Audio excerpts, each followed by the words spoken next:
I think we're missing Blister, right? Yeah. Yeah, he's And I then mean, you he's- join oh, yeah, he's after. new. Yeah. All right.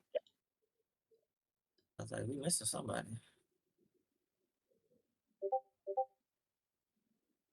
Okay, guys. Before we start, thank you guys for joining in. Thank you guys, and yeah, be mindful and respectful to everyone in chat. Okay. Nice. Right. Should we start off? Yeah. Sure. All right. Well, hi everyone. Thanks for joining us today. As you saw from the announcement, we're gonna be doing sort of like a hero content creator panel discussion. We're gonna be talking a little bit about us, about how we got into Yu-Gi-Oh, why do we play hero or X deck if not hero, our whole thought process as to playing hero, playing Yu-Gi-Oh in general, and just kind of answer a lot of different questions that you guys had / have now. You could, if you have any questions throughout the entire presentation, you could just shoot them in the chat, and we'll happily get to them. We do have a structured / presentation with the questions that we got for the past days, but this panel will sort of be like a freestyle where all of us will get to share our thoughts and like our own personal experiences with each of the questions. So there's no particular order. So just keep that in mind. And as JiGun said, please be respectful for all the speakers. And yeah, we can get started. First slide is just an introduction slide. I feel like each one of us could just give like a brief description of who we are and what do we do, a little bit about us, how we got into Yu-Gi-Oh, why hero, and just like two final thoughts as to like what's your favorite hero, and maybe you can give your own thoughts or insights as to making Yu-Gi-Oh content if that's applicable to you. If you don't make content, just playing competitive Yu-Gi-Oh in general. I don't know if anyone wants to kick it off. You want to go? We can go in order. I'll go first. We can go that order that you have up there. Cool. Yep. Yeah, I've been playing competitive Yu-Gi-Oh for. You have to let me know if my mic cuts out. If it does the thing. Yes, sir. Cool. Yeah, I've been playing Hero for pretty much the longest time. I started when I was. I played like obviously like the GX Playground deck, and then I played when I really got into it, like competitive, it was the Dark Law Control, and then I played Toad Hero, and then I played obviously the Omni deck when it became a thing. After that, for the longest time, yeah, I mean, I just love this game. I don't think any game really, tickles that itch like Yu-Gi-Oh does for decision making. I like Hero because I usually like to pick a deck where it's like it can compete if it's really your day, and like more so like I like a challenge for sure. Like I think I understand the game to a degree where I could probably pick up a tier 1 deck and do just fine at any event, but like that just doesn't like I don't enjoy that. I like playing something unique and having that kind of flair to it. So like Hero is just like an awesome, and it's been a deck that stood the test of time. The art's great. There's so many reasons to play the deck. It's a very, very cool deck, and I've always really loved it. I just like being the underdog, really, and I just like playing something that's a little bit different. Favorite hero? I don't know. I like all of them, really. Let's see. Like I like I guess maybe like Dark Law and Chaos, because like that was like what I played like when I first kind of really got back into it. Like I like that kind of era cards a lot. And Stratus was at 1 at the time. Let's see. And I like yeah, that's like probably my favorite card, obviously, because that's like my thumbnail. And process of making Yu-Gi-Oh content. Because I guess I do that sometimes. I record it on my phone, and I have my best friend edit it, and he sends it back to me. That's pretty much it. I just like to make content that I don't see.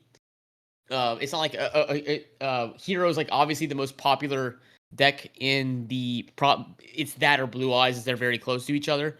But like a lot of people make like there's not really a lot of competitive TCG hero players, and that's mostly just because the deck's kind of like it's not even tier 2, tier 3 a lot of the time.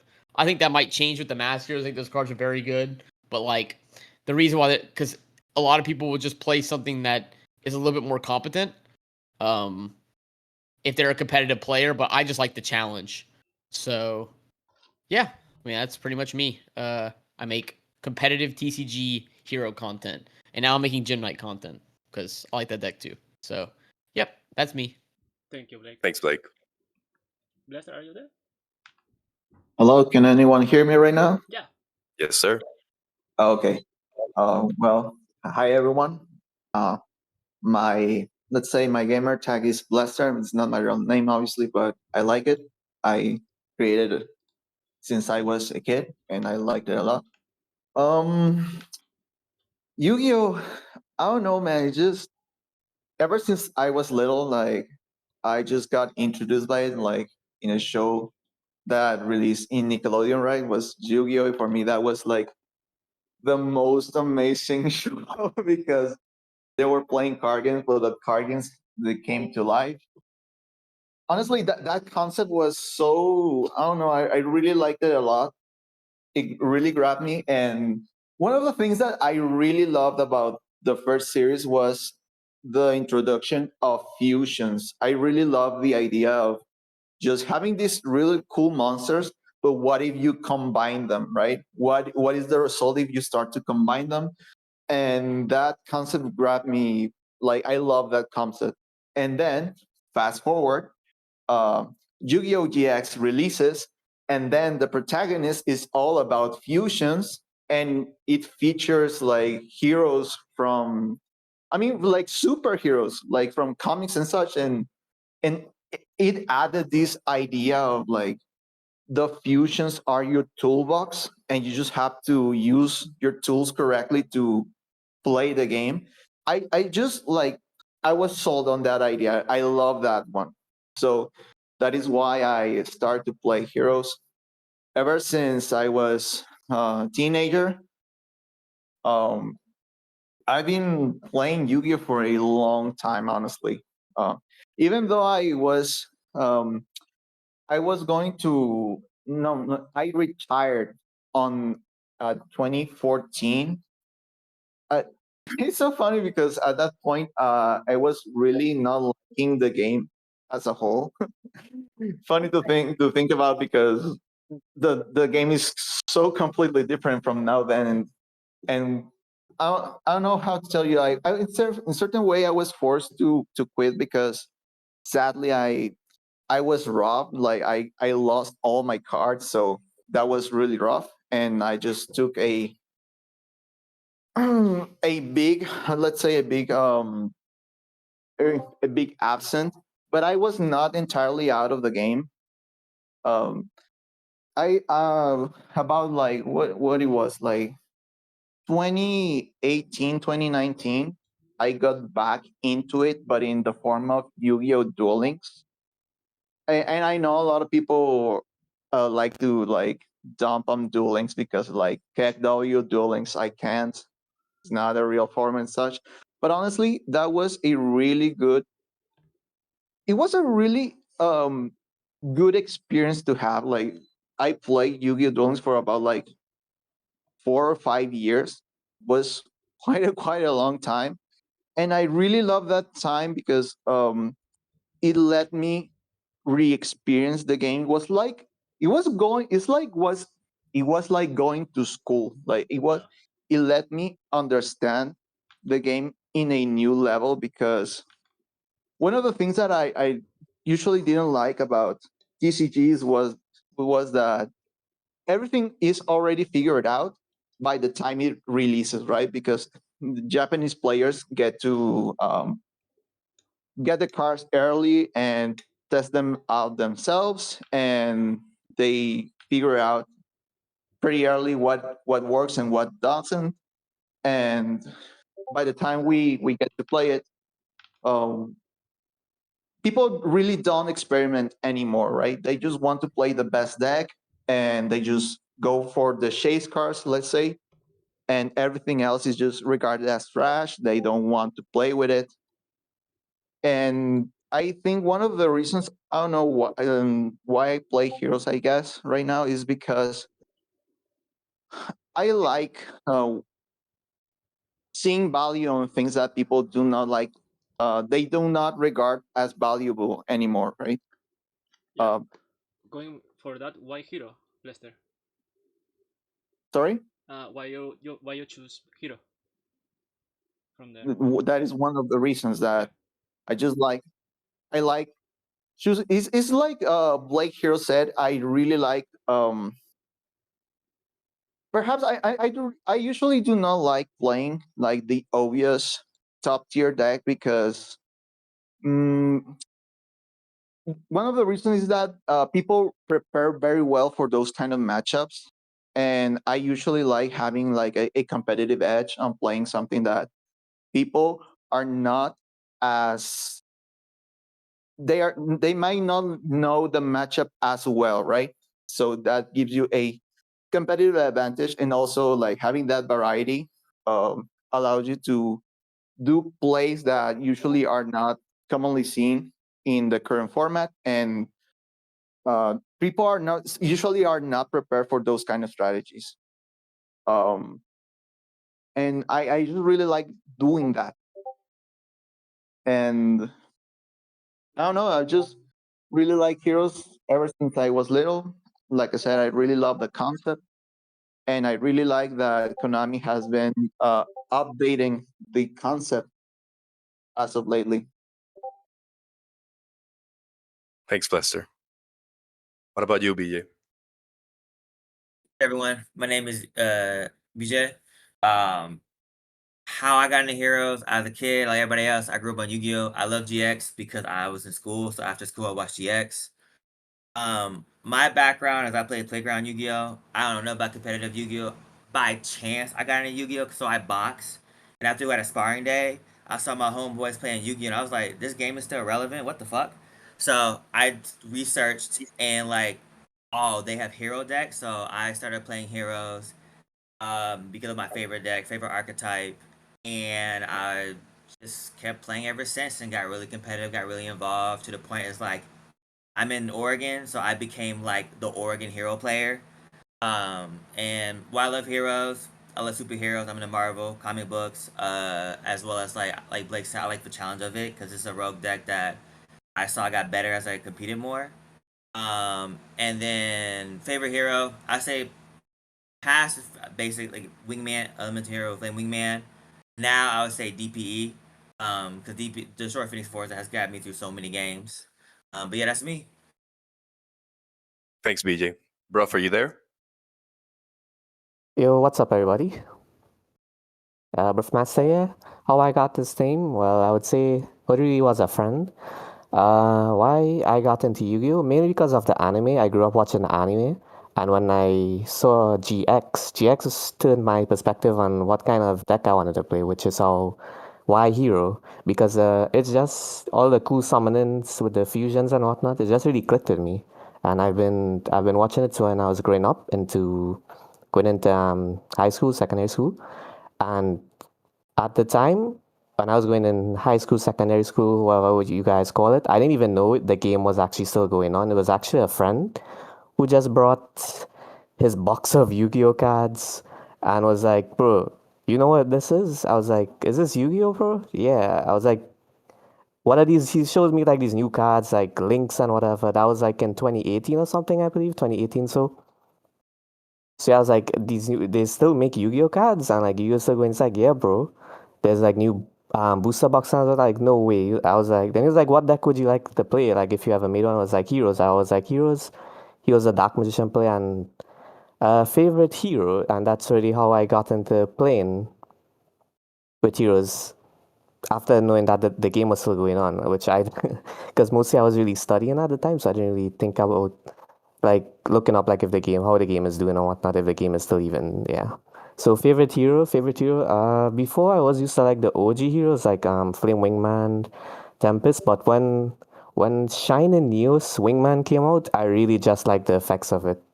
it was just I really just like the boost effect. Like you just get over so many of those other cards that the most used top decks can't really get over, and the destroy effect was just perfect. Process of making Yu-Gi-Oh content. I just really like playing heroes, so I used to play. Well, okay, before I started making, I used to play like other stuff. Then there was just this one friend we used to play all the time. He was like, "Why don't you make Yu-Gi-Oh stuff?" Because we would always play against each other and whatnot. Because he said, you were really good and whatnot. So I tried it, and yeah, I've been really liking it since. And that's pretty it for me. Thanks, bro. Okay, and to finish off, my handle's Omni Reborn. I resonate with a lot of the speakers just now, where I actually got into Yu-Gi-Oh watching the anime. I think like most of us, I watched it when I was younger. Obviously, fell in love with GX, with the fusion mechanic, with Jaden. That's obviously why I play Hero. Uh, Funny thing is, I didn't play for a lot of years because where I'm from, card games weren't really like a big thing. So I really never got into card games or anything like that. At least for a couple of years after I moved with a friend who was also from where I lived, and he actually also played or watched the show when he was younger. So I was like, "Oh, very nostalgic. Let's buy some cards. Let's play." And then I figured out that roughly like 10 or 15 years have gone by, and there were links, there were pendulums, so I had to kind of learn the games from scratch at that moment. And I did, and I downloaded Master Duel, started playing, and then my YouTube feed started showing Jaden VR videos, and I was like, oh shit, this is pretty awesome. I want to try this out. So I started. That's pretty much how I also kind of started doing Yu-Gi-Oh content as well. I started playing. I was like, oh, this is a cool replay. I should upload it. It's gonna be fun. It was more like a low key thing for my friends, or at least the ones that knew that I played Yu-Gi-Oh at the time.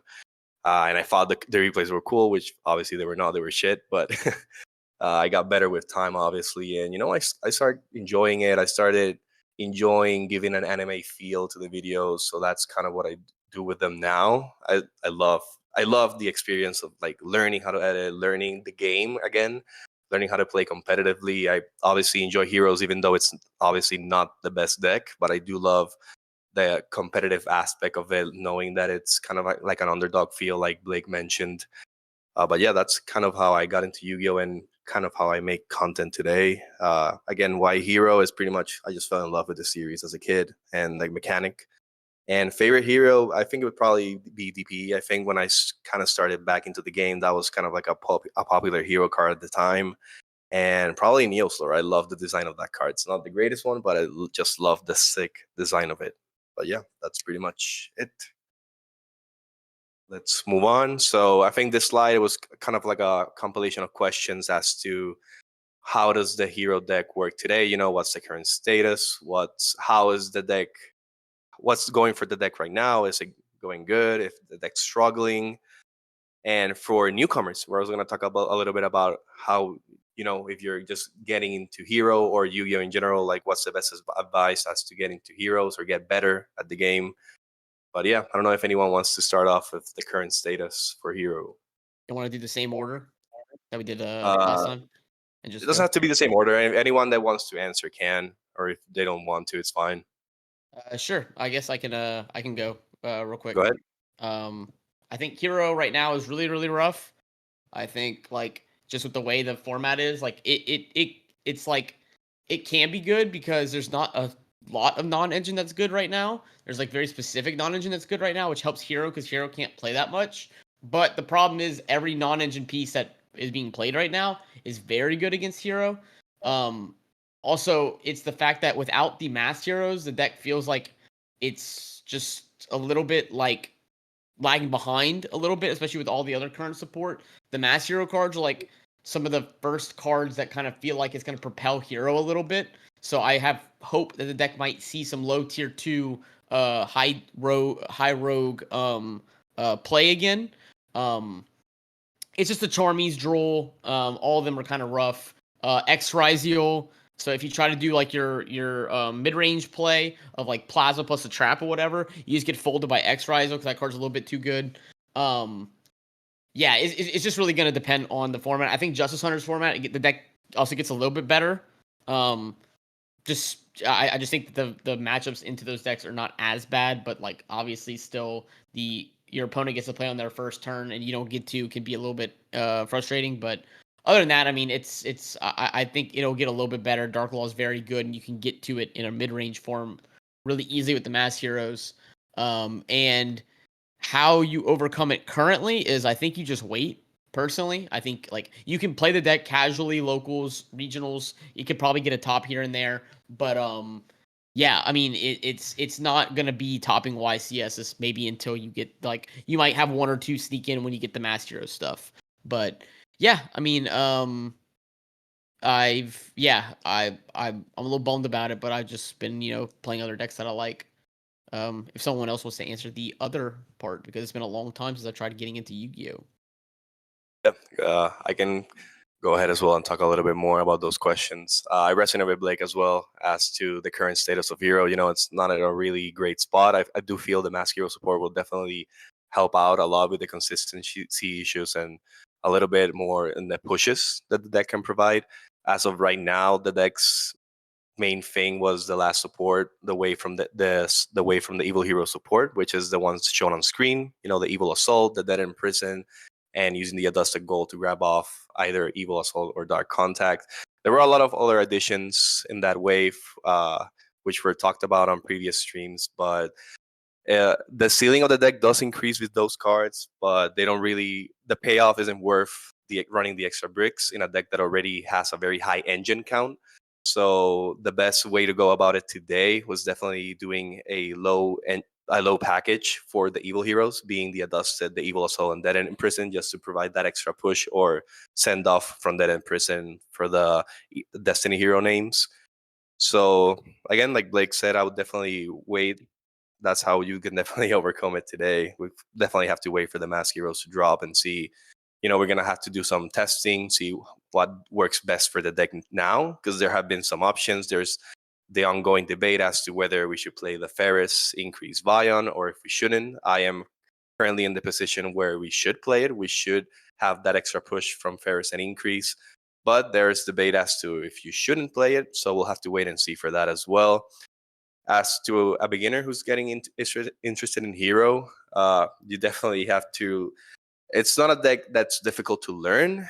It does have quite a little different sequencing from time to time, but the deck's pretty linear in a sense. The best advice I could definitely give is to learn siding patterns, to learn other decks. That's, at least in my opinion, that's one of the better ways to get good at Hero or Yu-Gi-Oh in general, is to learn how the other decks, the top decks perform, how they play, so you can learn how to counterplay that as well. And you play here in other formats. I'm currently mostly playing in Master Duo just because I try to go to locals when I move to where I'm living now. And I'm going to be very honest, the place smelled like ass, and I really did not enjoy my experience whatsoever. I do want to get back into it because I already have the cards in paper, so I would love to play TCG. Just got to find the time with work and find a more decent locals, but I'll definitely get to that as well. Anyone else wants to tackle the questions? Yeah, I can. I'll go to the getting in the hero part because I think you got a really good job of discussing what the struggle with it. Yeah, I would say like for me getting the hero, I watched like hero video watch combo video. Like Jenny, there's so much now. Like, there's so many hero content creators you can watch.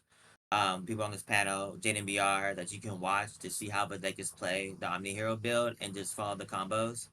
Or also you have the Discord, you can talk to people about why do we do certain things or make certain plays. Like I said, the deck is easy the combo wise to like make the play. It's just like the skill level is how to pilot through interactions. So one of the things I always like overall advice is like you should understand the rules of Yu-Gi-Oh! So like understanding like problem solving card text is very important. I think that's like you should understand it really well of like what's activation versus effect, how sequencing works is like if A then B happens or like A and B happen, those are very important to know. You need to know that stuff on how you interact with like your opponents and chain links too. Like understanding chain links, how does that work? And stuff like how continuous spells work where if you pop it, it doesn't follow through. And like the spell speed stuff, like spell speed 1, spell speed 2, spell speed, all that stuff. It's very important to know that foundational stuff. So you can actually play the deck. Even if you play hero, that stuff is very important for you to navigate different decks and how to interact. Because that's why like Yu-Gi-Oh is the interaction of the deck, and you will need to learn how to like interact with your opponents by understanding the rules and how your decks operate. And then I think the next also too would be like understanding like interruptions like hand traps. Like we're in a format where like hand traps are very important. It's like what does Ash do, Imperm, Charmies, all that stuff. Like what do they do and how they impact your deck. There are people who do like how to hand trap guidelines that explain how these hand traps affect people. I would recommend that. But yeah, I think that would just be my advice, like how to get better at the game. Thanks, BJ. Anyone else want to try or want to move on? Yeah, I can add one more point. Go ahead. Besides from just learning the combos, the decks and side and whatnot, what helped for me is that I had someone to like duel against. So not just like learning the combos and also getting a few for other decks. You can also have fun with the other friend. So that's take a little ease off while you're learning the combos. It actually helps a lot. So yeah, you'll have some laughs and whatnot, like the little misplays. But both of you will get to learn if the both of you are like starting out or whatnot. So yeah, it's really fun also at the same time to get into learn. Oh, Brewmaster made a good point. And this is for people who are like if you're in a very competitive area, one thing to help you get really better, and it's helped me a lot, is having a good testing group. Having other people in your group that are also kind of like really good helps you a lot in getting better at the game as well. All right. Thanks, guys. I don't know if there are.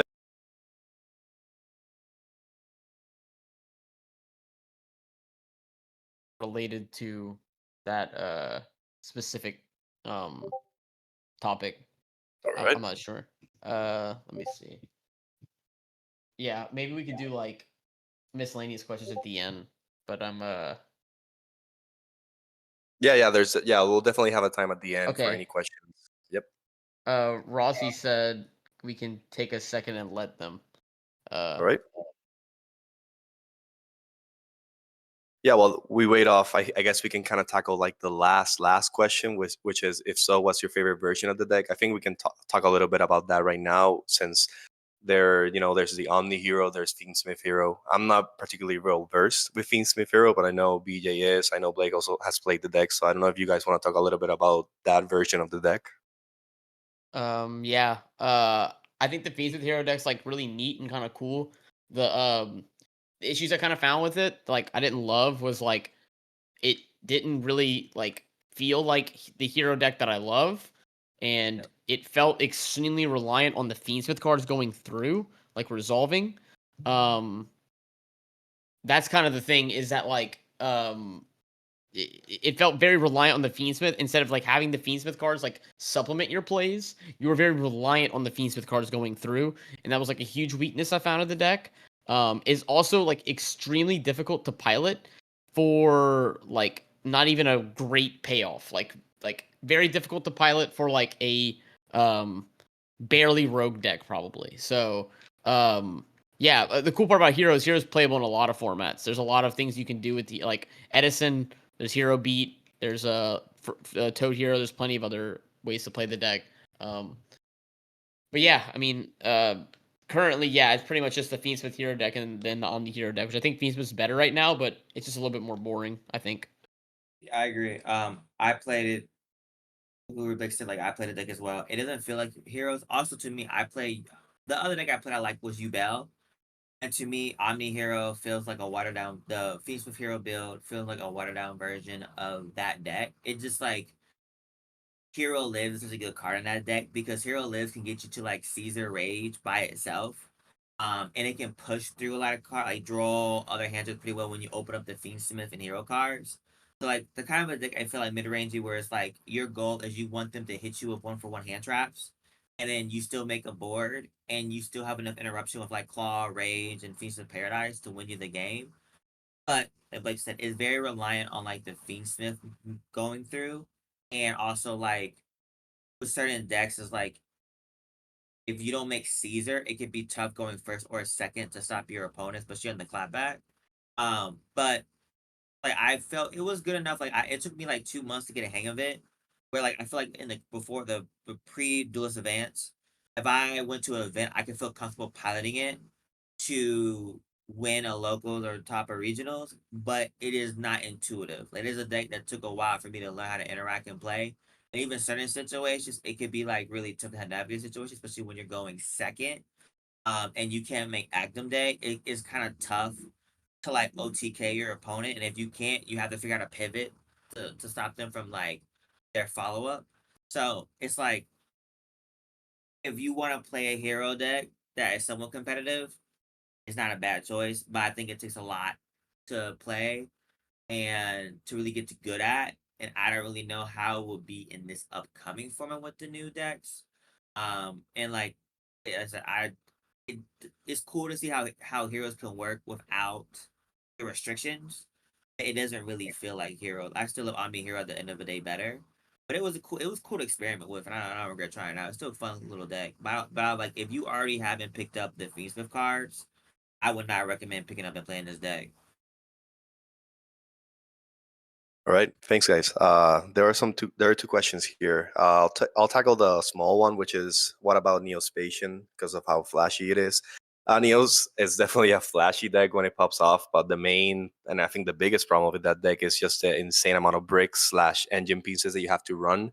And even though the power spells are pretty good, they're just really not enough. And when you have like an opening hand of like 3 to 4 Neospatians, it's just definitely not a viable option whatsoever. That deck is not competitive at all. So if you ever want to play Neospatian, it would just be purely for fun, as I've stated in previous videos. Another question we had was, what if Cross and Infernal didn't have locks? So what about the hero? So basically a question about hero locks. I think we can tackle that one because most of our cards pretty much lock us into hero or heroes from the extra deck. I don't really mind the locks. I don't think that's the main issue with our deck. If we get hero locked at any point, I think one of the main issues is what Blake brought up at the beginning of this slide, which is we lose to a lot of the predominant hand traps in the meta. You know, a lot of our cards search, a lot of our cards special summon. So as long as cards like Droll, Fuwa are very predominant in the meta, our deck is gonna fold pretty much to those cards. So I don't think the hero lock would be the biggest issue. Of course, if we didn't have that lock, we could play a lot more engines. That's why the Fiendsmith version of the deck runs a smaller package of the hero cards because a lot of them actually do lock. So you kind of have to run the basics like a hero lives, Stratus, Vion, and pretty much the Dark Fusion Fiend cards. But I don't know if anyone has any other opinions on the hero locks. Yeah, if hero didn't have a lock, you would just play like the Fiendsmith cards or something. Like you Yep. just play other. It'd be a lot like Gym Knight, like how JiGun just said. Like the way that deck is very compact engine, and you put a bunch of other engines in it. Yeah. I mean, if you he said he had to roll, and he asked this question forever ago. I put him on Notepad. I think this might just be a question for Omni and maybe Bruffmaster. He was asking how y'all's character voice lines are made, in y'all's videos. Because I don't do that. It's like I have no idea how y'all get Yeah. the Jaden and stuff. Yeah, cool. Yeah, like most of them are actually from Duel Links. You can pretty much extract the assets from the game and just pretty much add them or edit them into the videos. Some of them are actually made with AI, obviously for cards that were not released when Duel Links was ongoing, or like new cards. That's pretty much it. You kind of just make them with AI. So that's it. Cool. Yeah, that's what I figured. That's pretty cool though. Yeah, that's another question was what apps you use to edit your videos. I mostly use Premiere. I guess After Effects sometimes if I want to do something a little bit more flashy, but that's the bulk of it. Premiere Pro. Question. I mean, I guess, there's a question. What are your all thoughts on where Hero stands and the future support? So there's actually a slide where we're going to talk about the future of Hero. So I think we can tap that one for when we get there. I think we go to the next slide. Okay, so there's a question. Does branded hero could be a thing if the hero log didn't exist?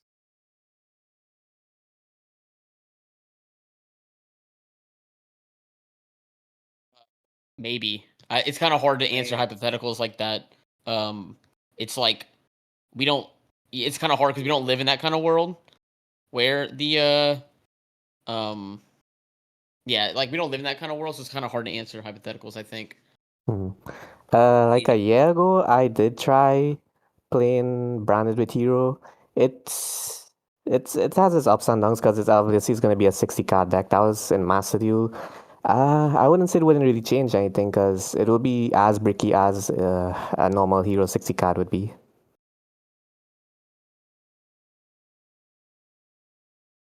All right. There's a question about deck sizes. That one I'm also gonna tap because actually the next slide we're gonna talk about what's the best deck size for a hero deck, either it being 40, 50, 60. So we can wait off on that one as well. Are we gonna discuss combo routes, bread and butter combos? No, we're not gonna go into combos. I think Blake and myself have done streams in the past, kind of showcasing combos for the current cards and for the new cards. So at least this particular stream would just kind of be like a Q&A for like all of us. So it's not gonna be ongoing into any combos. How do you learn to edit videos? So I guess that one could be for myself and Bruff. I kind of learned, on the fly because when I started editing or at least making videos, I did not, I didn't know anything about Premiere. If you go back to the beginning of my videos, like to the very first one, you can see I edited for shit. Like I didn't know anything about editing, but like as time passed, I started learning or I started like adding things little by little. I also, I watched a lot of JiGun BR as well, so kind of emulated his work at the beginning and try to go a little bit of my own route as I started learning more how to edit, how to do certain things. But yeah, it's pretty much, you could say, just having the app, trying to figure out what each of the settings do in Premiere, for example, and some tutorials here and there when I wanted to do a particular thing. But that was at least it for me. How I edit my videos, I use Sony Vegas Pro. It's more like a easier video editor compared to Adobe. I don't really edit much, but there are a few things that I know yet. It just takes time, so I don't really focus on it that much, the way how Omni puts out his banger videos. But yeah, I mostly learned from YouTube, really. And yeah, I didn't really start off knowing how to edit and whatnot, so it's basically the same training process. Another question here. What would Neos need to be more viable? I mean, to start off, it would be great if we found a way to not run that many bricks. We could get better power spells. I feel like the deck has some great aspects to it. One, for example, being, let's say, Nebula. It's one of the flashier cards that lets you like draw a bunch, but the setup and actually getting to a card like that takes a lot of effort, and in today's meta, it's simply not a viable option. So we would need some new cards that would kind of lower our engine count and let us play a lot more hand traps and maybe better power spells. I don't know if anyone wants to add to that as well for Neos. Neos need to retrain the Neo Special cards. Yeah. Help start, because those cards are too old now. They're too that's the issue. Is like you have to play the Neospatians to make them work, but those cards are so terrible for modern Yu-Gi-Oh! That they need to retrain those Neospatian cards to make the deck even relevant for modern Yu-Gi-Oh! There's another question about Floodgate Hero. Is if it's relevant in today's meta. I mean, like, I got that one kind of. I'm answering the questions in the chat, so because we're getting a lot of them, so we can try to move on to the next slide. So I'm trying of course. I'm trying to quickly answer them in the chat. So some of them I've answered. If you scroll down, it might not be the best in depth answer, but they might get their question answered later too. For the rest of the presentation. Right. Yeah, I'll move on, and if it's like a question that you kind of want all of us to answer, just let me know because I can't see most of them when I'm presenting. But if there's a question, just let me know. We can just expand on that one. Okay. Cool. Right. So the next slide was about how to deck build with heroes. So one of the questions we had in the chat was actually what is the best size for a hero deck? This one's a good question because I think ourselves, the speakers here, have actually debated as to whether we should play 40 cards or 60 cards. For example, I know Blester plays a 60 card deck. I myself play closer to 40. I think Blake does as well. So I think it's a good talking point. I want everyone to kind of express their own thoughts on this one. I can start off as my main answer to that would be I would want to play closer to 40 because I would want to have a higher engine count and higher non-engine count as well, but close to 40 so I could kind of see those cards more often. I don't want to run any unnecessary bricks in the deck, so that's kind of what I go for when I try to play close to 40 in a competitive aspect. Some cards you need, some cards you don't need. That's why you kind of had kind of think a little bit about that.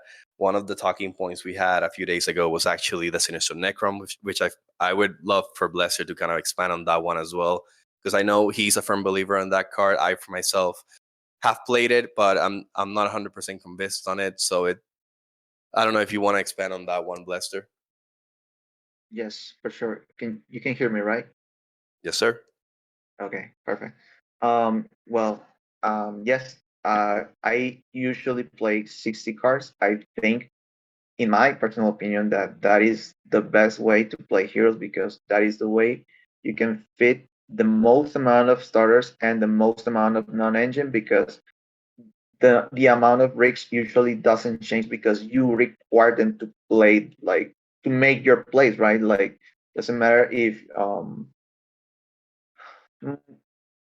I mean, there's a set amount, right? There's some set amount Could of you access the uncuttable deck engine size? parts that you require to perform the combo. So the only way you have to like hide them in the best way possible is just by playing more cards. And I think Heroes is one of the few decks that can consistently pull off like playing 60 cards without relying on a cheese card like that grass looks greener is one of the few only decks that can consistently do that on a competitive level, and I really like that because it has allowed me to ask interesting questions like how does a competitive 60 card deck looks like, how does it So look there. like? um Oh. yeah. um So the if you want to know about Okay. the 60 card deck count, the best thing that I have found out is that the best ratio that it works for me as of lately is like the 40/20 engine to non-engine count, and that's mostly because the engine part is really big. Like you cannot really cut it unless low you lower the power of the deck or you start cutting stars and by that time you're starting to break. So I wouldn't recommend that.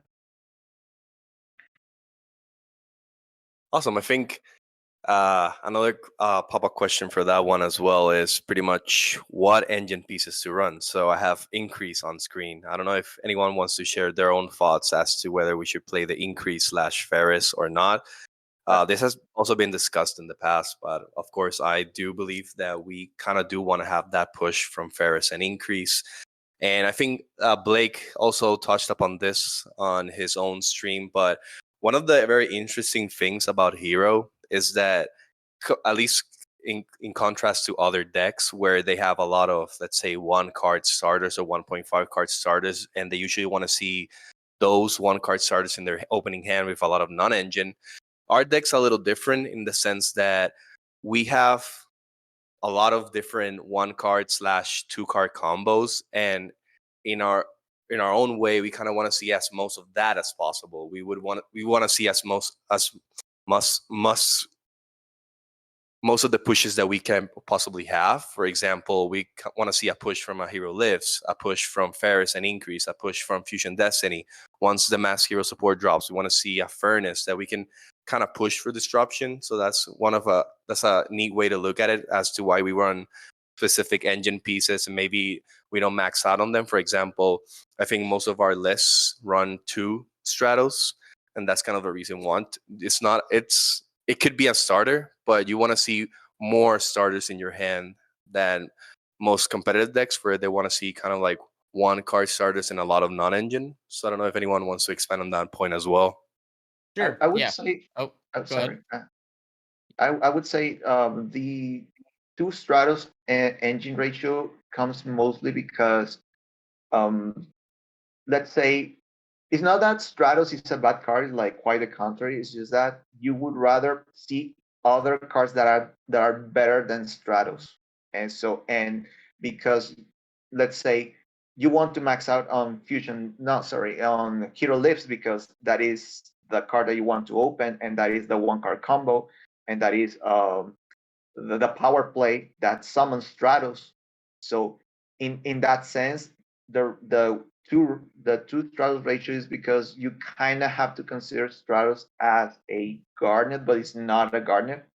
It's just that you would rather open Hero Lips than Stratos directly. I'm just Yeah. going to Oh. finish my participation with just answering the two things that you were saying. One is like why I like Sinister Necrom, and that is just because mostly because it makes Vision Hero Bion a one card combo, and second is because it allows for an additional body on the field, and that helps a lot when you get hit by draw. That is one of my main reasons why I really like the card. Um, it allows you to establish enough bodies, so if you happen to have plasma on hand, you can summon it, and also you also may have enough bodies to also summon the Dread Decimator alongside it, so it doesn't die by battle. And also, if you happen, I mean, one of the things that why I also like the Sinister Necrom is if you are, let's say, you are fearing that your opponent may have draw, and you only have, let's say, um, a dusted gold in your hand, and you don't want to like get punished by adding the evil assault and then having no real play after that.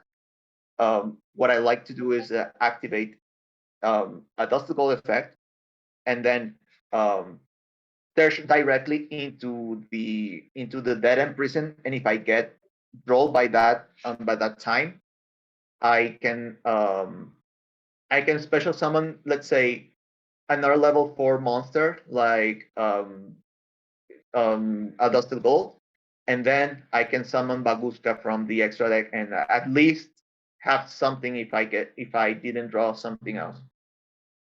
And last, about the increased the first and increased package, I do believe that you have to play it. It's not a matter if you want to, that you have to, because you need it to connect certain parts of the combo. For example, if you happen to open Stratos and nothing else, like you open like 4 hand traps and Stratos, if you want to end like on a full combo board, you need fairies. So let's say you normal summon Stratos, you get a dusted gold, you discard evil assault, and then you activate, discard one of the hand traps, special summon the Dead End Prison. Dead End Prison dumps a hero, which is going to be Shadow Mist. Shadow Mist searches into fairies, and then you link Stratos and Dead End Prison to summon Infernal Devicer. Then Infernal Devicer adds Neos, and then you have the 2 materials. So you discard Neos, special summon fairies, and then you go off from that, and you have a full combo out of that starter. So I think it is very important to still play fairs and increase. I know opening increase sucks, but I feel like the benefits of it's so important. Like, it's also one of your best plays if you want to avoid draw, because let's say you happen to open to like fairs and malicious, you still get a search by the time you summon Cross Crusader, and you already have like all the setup, so you could directly search into Plasma, and if your opponent draws you at that point, you have enough bodies to summon Plasma, and perhaps also summon the Dread Decimator, depending on what else you draw, and just complement the board, so you don't immediately lose if you get hit by that. And I think that is why you should play. Thank you. Anyone else want to take a gander at the questions? Sure, I'll go quick. All right. So I obviously think you play close to 40. I think especially in the fact right now there is like 9 good non-engine pieces right now in the main deck. I think like if you bloat the deck up, you're losing your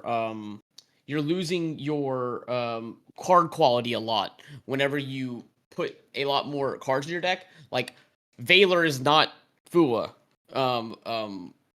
Droplet is not Fua, Droplet's not Droll, you know what I mean? So, like, there's really very specific cards you want to see right now, and it feels like we always hit a format kind of like that. That, like, I prefer playing, seeing specific cards.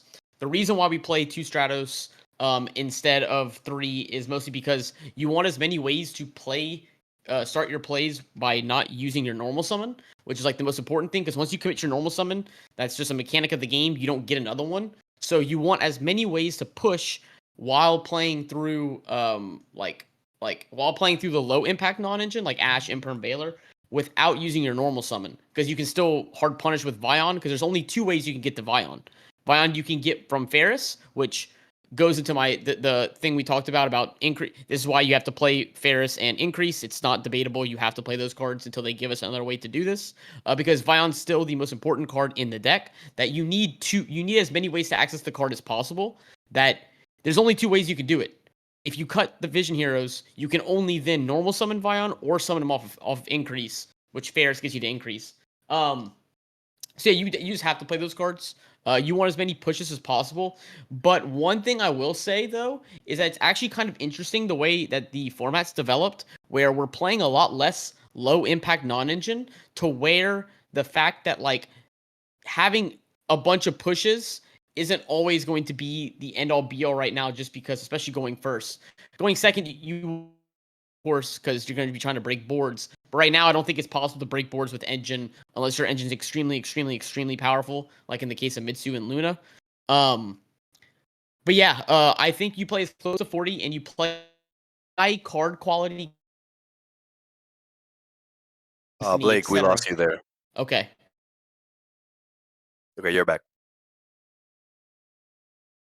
High card quality, I hope. Oh. Blake, I think we lost you there for a minute. Awesome. Am I back now? Yes, sir. Okay. What was the last thing you heard? You were talking about the quality, the card quality. Card quality, perfect. All right, awesome. Yeah, that's pretty much where. Yeah, okay. So like, I want as high card quality as possible. So that's the kind of the reason why. Let's see. That's kind of the reason why that I think you play close to 40, so you can see your high impact non-engine, you can see your Hero Lives, your Fusion Destiny, your boom, bang power cards. So yeah, and then obviously we're gonna play all the cards that aren't necessary. Like we're gonna cut all the cards that aren't necessary. Yeah, I mean, that's just how I've always that's how I've always played the deck. That's how I think the deck is best played. That's how I'll probably always play the deck, unless we get to a point where you want quantity over quality. Where like in the Snake Eye format, you can argue that 60 cards is probably the best it's ever been, because pre Rhoda Snake Eye format, because you could play 60, because you just needed to see 3 pieces of non-engine to try to beat the Fiendsmith Snake Eye deck. Right now, I think you need to see specific non-engine. So that's kind of how I feel about it. And we hit just looking at the presentation, the Hero Fiendsmith hit what does Neo/Neospatial need to be competitive. So we hit all those things. Extra deck choices. Yeah, we have 1 to 2 free spots in the extra deck. I think some of the best things you can do right now, I think 2 Chaos is very, very good. Let me just so I can. It's been a little minute since I've looked at this stuff, just because of the fact that the hero stuff is so far away. I think Atomic's really cute. I really like Atomic. We get another free spot freed up from the Wonder Drive. We only have to play 1 Wonder Driver now, which is awesome. And probably the Thunder Giant retrain. I still think you play Wake Up Your Elemental Hero for the kill shot. But yeah, I can take a picture of what my extra deck looks like just for the flex spots. And I'll put it in the chat. So that's pretty much it. I think, yeah, like talking about Necrom, since that's like kind of like a card that is like not necessary.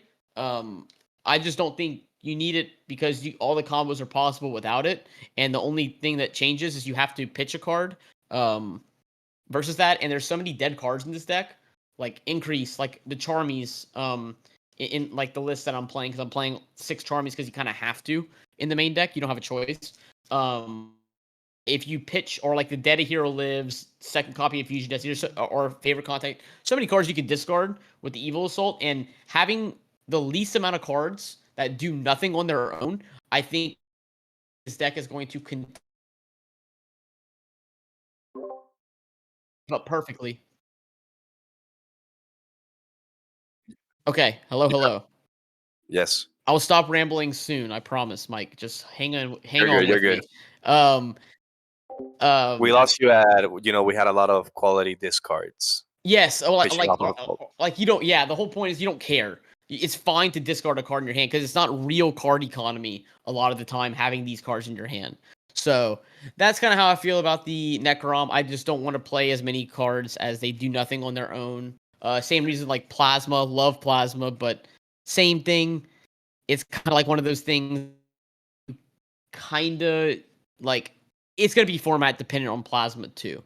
And then I'll just answer this question, and then I'll give my mic a break. I've noticed some deck lists don't include the Dark Supremacy. How do you guys deal with grind games without its recycle ability? So the main way you deal with your grind game in Hero that I find, I don't believe good really at all. I think a Dusted's fantastic. I think Evil Assault is fantastic. And I think Dead End Prison is amazing. After that, your card quality goes really to the shitter.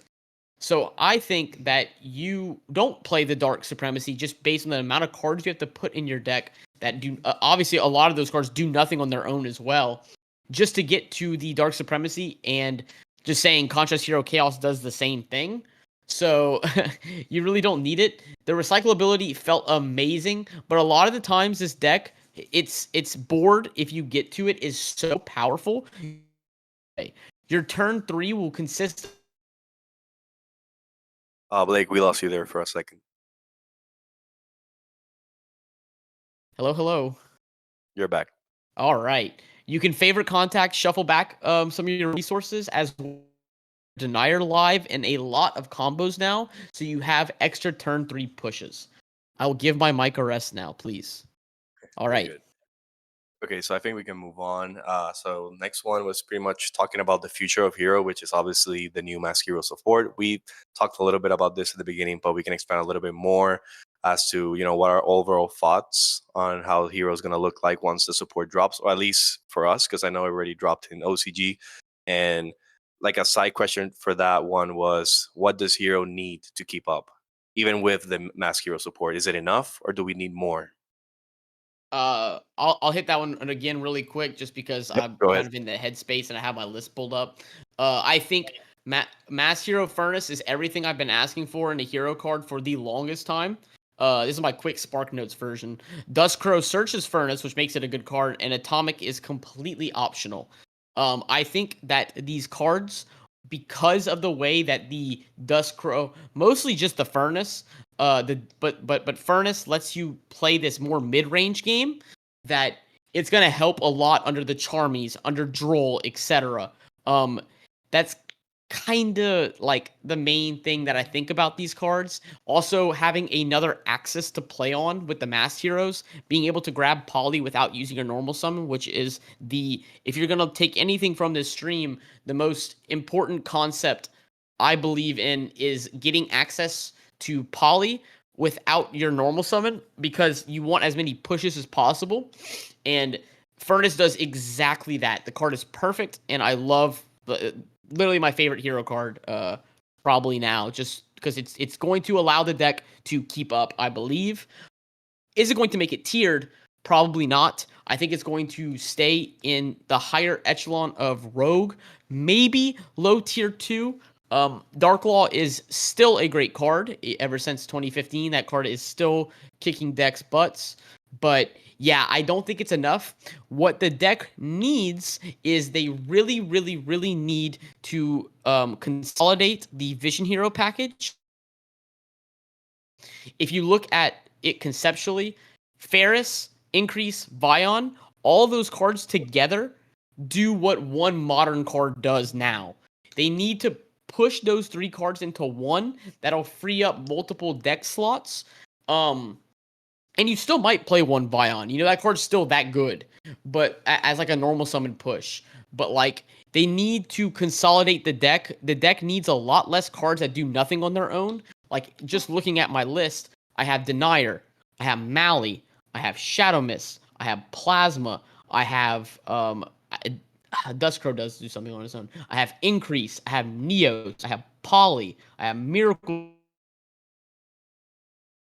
Favorite Contact. That's a lot of cards I just listed that do nothing on their own. When you compare it to any modern deck, they have a fraction of those. So that's kind of what the deck needs. The deck does kind of need an overhaul, but as a rogue tier 2 competitor, I think the masked heroes will help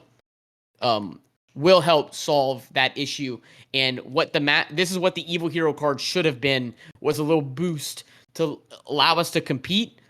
Yeah, they didn't do that. So those cards were really bad. But these are the support we needed. I'll hit the quick best hero matchup and the worst.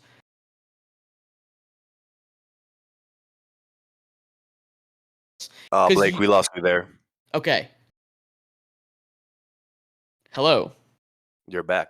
All best matchup and the worst matchup. I don't think any of the decks necessarily do anything that you can't beat. The problem is the non-engine. That's going to be the difficult part going first and second. I don't think there's any particular matchup that's worse than another. And I'm going to assume this is current TCG format. Obviously, we have no idea what the format's going to look like when we get the mass hero cards. So I don't think any deck is particularly bad. I don't think any matchup is particularly good. Depends on the non-engine. You know, we lose to the generics. Let's see. What do you think about D-Force Plasma? D-Force, great card. If you get to pull it off, that card is crazy. Problem with it is I never find non-engine. Let's see. What do you think about 3 times thrust and a going first target in hero getting drolled and charmed? I think you should side those cards. It's hard to main deck a good normal trap in modern Yu-Gi-Oh! Because we already have so many dead cards. But you definitely could. But the problem is right now there's not a single normal trap that beats all the decks. So, Thrust is a good card, but I would probably side it. That's how I feel about the card. Because the power normal trap, you can't. There's not a good one that beats everything. Like sometimes like the room cannon beats everything. Have one of those. So you kind of have to play like 2 or 3 to kind of hit all the matchups. But it's a good side package. But yep, that's my tangent. Well, now that you have to hear Blake, I think you could probably also tackle the last one, and then pretty much all of us can do the same for the 1 card retrain. I think that was one that they wanted kind of all of us to give our own thoughts as to which would be like a 1 card retrain for hero that would boost the deck up. Mine would have been Furnace.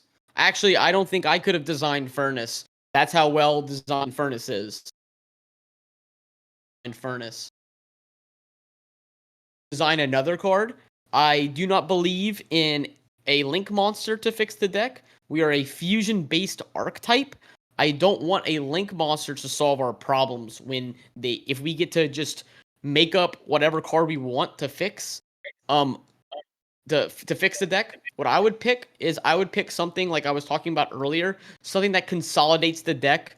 I'm really enjoying like Gym Knight for the fact that it, like, for example, Gym Knight Dispersion is a search spell and a fusion spell. I think it's a so well designed card to where now your fusion spells don't just do nothing on their own when you draw them. They can do both. Like it can search, and then you can also activate it later to also fusion summon. Like, I think that's just a very well designed card. And it allows for you to have less dead cards in your deck. Let's see. Let's see. If you could make the next main deck mass hero, what effect would you give it, and what do you think Konami would realistically give us? I would ask for mass hero Vion, basically. pretty much is what I think that, and it have a, if you control a hero monster or a popular summon effect. Really boring, I know, but that's what the deck needs. It has a good thing going, like it understands what the deck wants. The other thing you could probably design is a way, if there was a okay, thank you. I'll have to get this fixed. Okay. A way to play maybe less Destiny hero monsters, because right now we're at 5 cards in our deck that do nothing on their own, just because of how powerful Fusion Destiny is. That goes against all modern deck building principles. So maybe a way that allows us to play less malicious in our deck, or like no malicious at all, and we just play like plasma and like just plasma for a Fusion Destiny target. I think something like that would be cool to replace Cross Crusader. How I would design that card, I have no idea. I do not want a off-field monster negate for heroes. Nibiru does suck in certain lines, but I really like the fact that like hero has ways to quote unquote play around Nibiru while not just setting up a negate early for it, where like now you don't have to even think. I think hero really rewards players when they go from playing hero to then playing other decks. It's a great pipeline because you're able to, it teaches you things because you're not being hindered by your deck just setting up an early negate, and you don't have to care about hand traps later. I think it really rewards. It's a good deck to learn how to play through interruption more so than other decks. But okay, that should be it. Okay.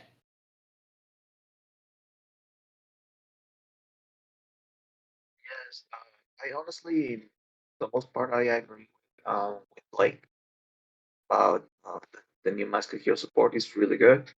I also believe that the fact that Furnace it acts as a, let's say, um a dusted gold, where discarding it gets you instant access to the fusion spell. It's really really good, especially because Poly is the main fusion spell. That is why you always want to get access to it.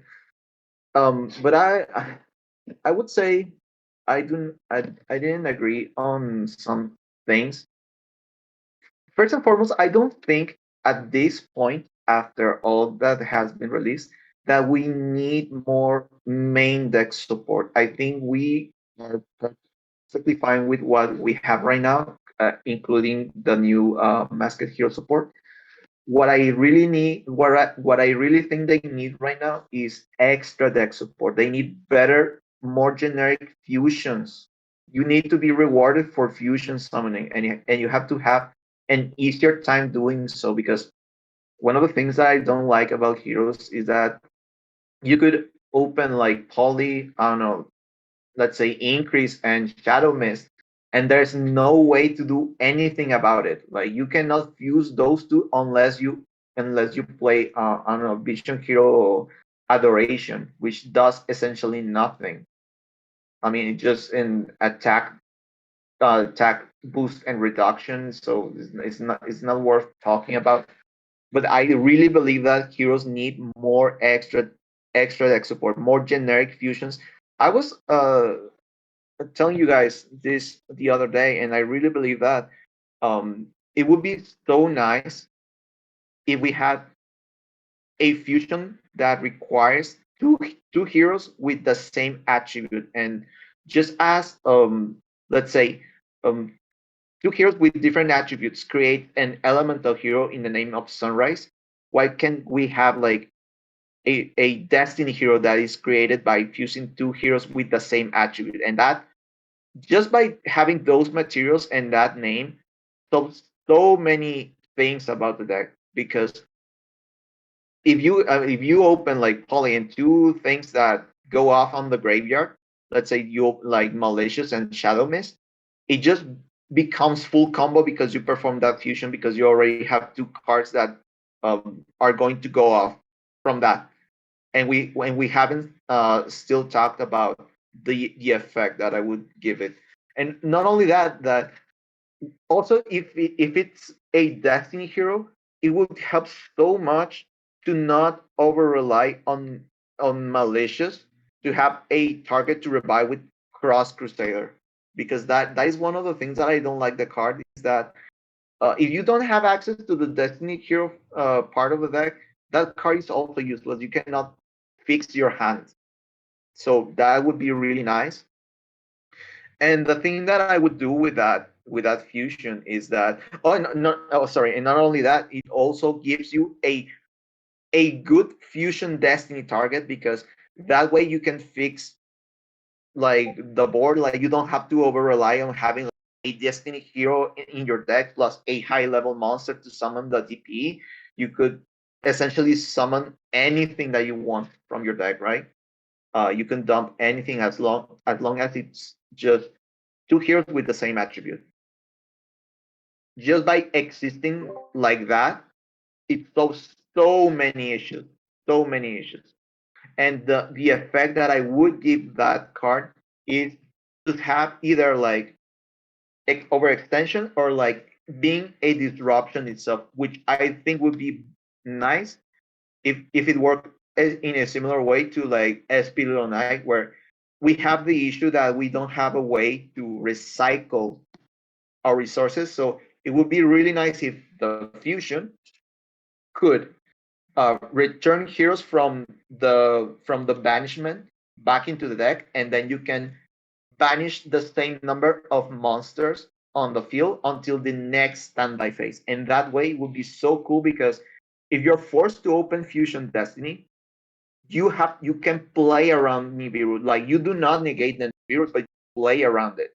It's exactly as Blake was saying. Like we do not need to have a card that says negate everything. It's just enough to have like a creative way to play around the cards. I also agree with Blake in that regard that I really like heroes because the answers are not as obvious as they may seem, because they do not grant you immediate reward by just summoning them. Is that they are tools to be used in several ways to fix your situation. That is one of the reasons why I really like heroes, because they are a very versatile deck, a very versatile deck. You can do. Excuse me.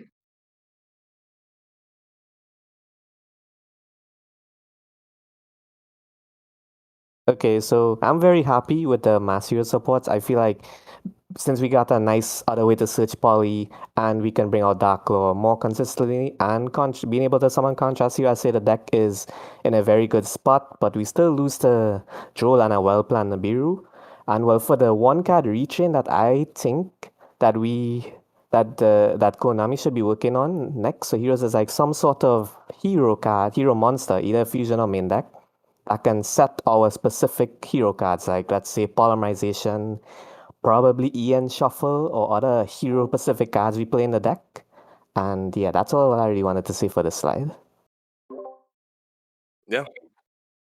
Yeah, quick. I think the support is really good. I like Blake said, it really respects the Omni Hero build.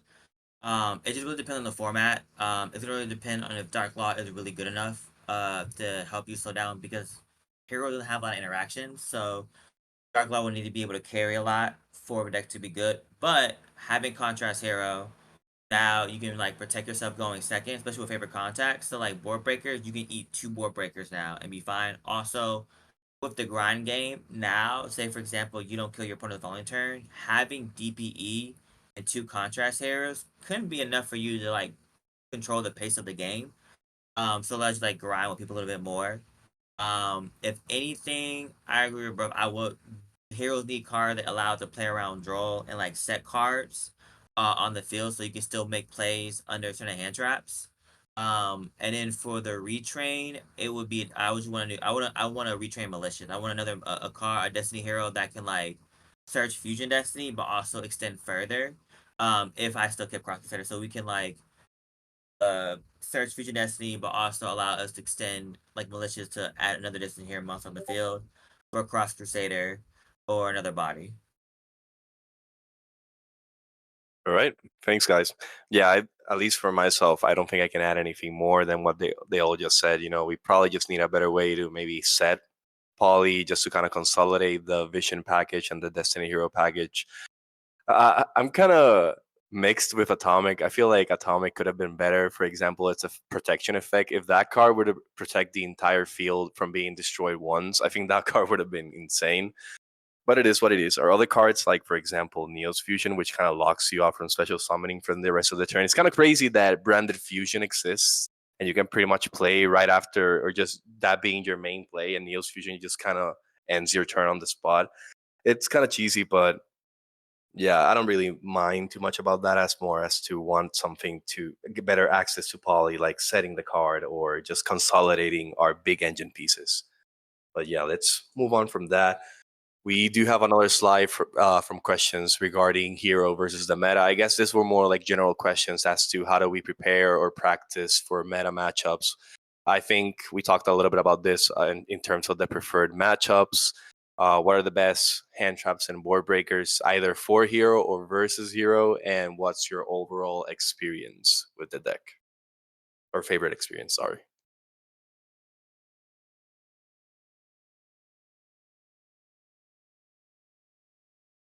I guess I go first again. Go right ahead. Okay. Prep and practice for meta. Having friends, having a competitive locals. Obviously, a lot of people have a locals, but not everybody's blessed to have a very competitive locals where if you don't play tier 2, you get your shit stomped. I'm lucky to have that. So it gives me very good practice for the meta. Preferred matchups. Justice Hunters is unfortunately post NAWCQ, so I had not looked at anything for those. The current best decks, like I said earlier, very quickly, they very quickly the best there's no worst or best matchups I find. I find that when you go first, you better it's a mini game right now. It's kind of how the format feels. Is like if you can charmy them, droll them, and then it doesn't get ash or call by or cross outed, if it resolves, you're chilling. You could probably win going second. Because they'll end on a half board and you could probably crack it. If the opposite, if you activate Charming, they ash it, you probably lost. It doesn't matter what deck you're playing. So that is an advantage Hero has right now, is that of course you want your engine to be strong, and if your engine can be strong into the Charmies, it helps those mini games. But a lot of decks just aren't, which is why you see so many 3 times Fua, 3 times Prulia, 3 times Droll in everyone's main deck. So really it just doesn't even matter what engine you play. Rogue can do much better in these kind of formats because of how powerful the non-engine is. Sucks you have to play a mini game, but it's whatever. Best hand traps and board breakers. Let's see. Hand traps are obviously the Charmies. Prulia. Meowth is the worst one, but I would probably main 6 Charmies. 3 Droll is mandatory for the format. And then your last card can be Ash if you want to have a little bit better power going first. It could be Droplet, because obviously we're talking about Hero, which can play a lot less non-engine. Board breakers are tough. Droplet's pretty solid. Let's see. Droplet's not bad. Storm and Duster are probably mandatory. Thrust is pretty good. Talents is good. But other than that, Sales Band's good, but there's not enough non-engine in this deck to be able to play cards like that. So that's kind of probably the best hand traps and breakers. Favorite experience with Hero is definitely breaking boards with engine. Going first and setting up my floodgates, it's cool, but it's really like I do kind of enjoy maybe a little bit of a bad person. I really do enjoy summoning Darklaw on my opponent, picking up their cards because they don't have an out to it. But breaking boards with engine is just so fun, and it's hard nowadays because of the amount of how powerful and how layered boards are. It's really difficult to break boards nowadays with engine. But yeah, I would say that's probably my favorite experience, and that's probably how you would prep for and practice for the meta. Yeah, that's my thought. That's my thoughts. I think that's very comprehensive in terms of the practice. Having a very nice testing group. A lot of practice, kind of learning the different matchups, learning the best decks is definitely the way to go in terms of preferred matchups. Like Blake said, it's just a mini game at this point. The best decks kind of fall to the same hand traps that we do, at least the more impact ones like the Charmies and the Drolls. So that's a no-brainer. Board breakers, yeah, for me it would definitely be Droplet as well. And yeah, I think it's pretty much the same as Blake said in terms of my favorite experience is definitely just breaking a high negate board just with a lot of engine pieces. I think that's one of probably the main reasons that a lot of us play heroes in the first place. I think there's no better feel than that. So yeah. Anyone else want to tackle the questions before we move on? Yeah, the proper practice for meta. A good point with testing group. Also, like reviewing the decks. If you can review how the decks operate, understand the choke points. Mainly for the main decks. Like I wouldn't. There's a lot of decks, but like I would focus on like the top tier decks and how to prep for those. And make sure you know how to like hit them with like interact with them with heroes and choke points, as well as like going maybe if you play some of the 1-for-1 hand traps, it helps you understand where to hit them. Like you know, like maybe you have one Ash, but maybe like okay, if I hit an Ash, I might at this point I might have a chance. So because sometimes situations you'll just open up like one hand trap, one interruption, and it's like you just have to hit it at the right moment and pray it works. Sometimes it works because Yu-Gi-Oh's a luck game. So I would definitely do that, and also kind of practice like how does your deck navigate through hand traps of heroes. How would you play through Ash? How would you play through Imperm? What would you do if you get with Parelia, Falls, or like Nibiru and stuff? It's very important to like practice how to play through going first through hand traps. That's the main thing you're really worry about is like playing through hand traps. So I would focus on that as like the main hand trap for the format and practice against and like how to practice play through that. Um, and then best decks right now. I don't know about Justice Hunter, but like best decks I know like Malice, Mr. Rugi Rise was pretty good. Mr. Rugi decks is pretty good. Blake touched on the hand shot the board breakers pretty well. Favorite experience with Hero is basically like people seeing people we play heroes and then they're like, oh, it's gonna be easy matchup and they lose. I had my first big experience doing YCS Vegas. I thought I was gonna suck, but I did the best out of my team. And people afterwards were like, damn, I didn't know Heroes was that good. And I was like, it's not, I'm just a good pilot. But it really showed me that like, oh, I have gotten better with the deck, that I'm playing against these quote unquote good players. And because they don't know my deck or they haven't played against a good player, they've made misplays and I played around their boards. Especially like they Nibiru with me, I was like I said okay. And still won. So that's all I have to add. Thank you. Okay, I think we can. Oh, yeah. I would mostly agree with everyone else. Like I think it's spot on. Um, for the hand traps, yeah, there's no question about it. Max out on all the good Charmies, and that means Purulia and Fubolos, alongside playing other hand traps that will help you stop your opponent while you are drawing, right? Um, sadly, Drawn Lockbird is also a mandatory hand trap, and that means not only you play it, that means that other people are playing it, and I think that is the biggest threat to this deck. Honestly, it's one of my pet peeves. Is like I don't like losing to a single card because sadly, Heroes is a deck that really falls really bad to Drawn Lockbird. But yeah, you have to play it. Board breakers. The only one that I play, honestly, on the main deck is Forbidden Droplet and nothing else.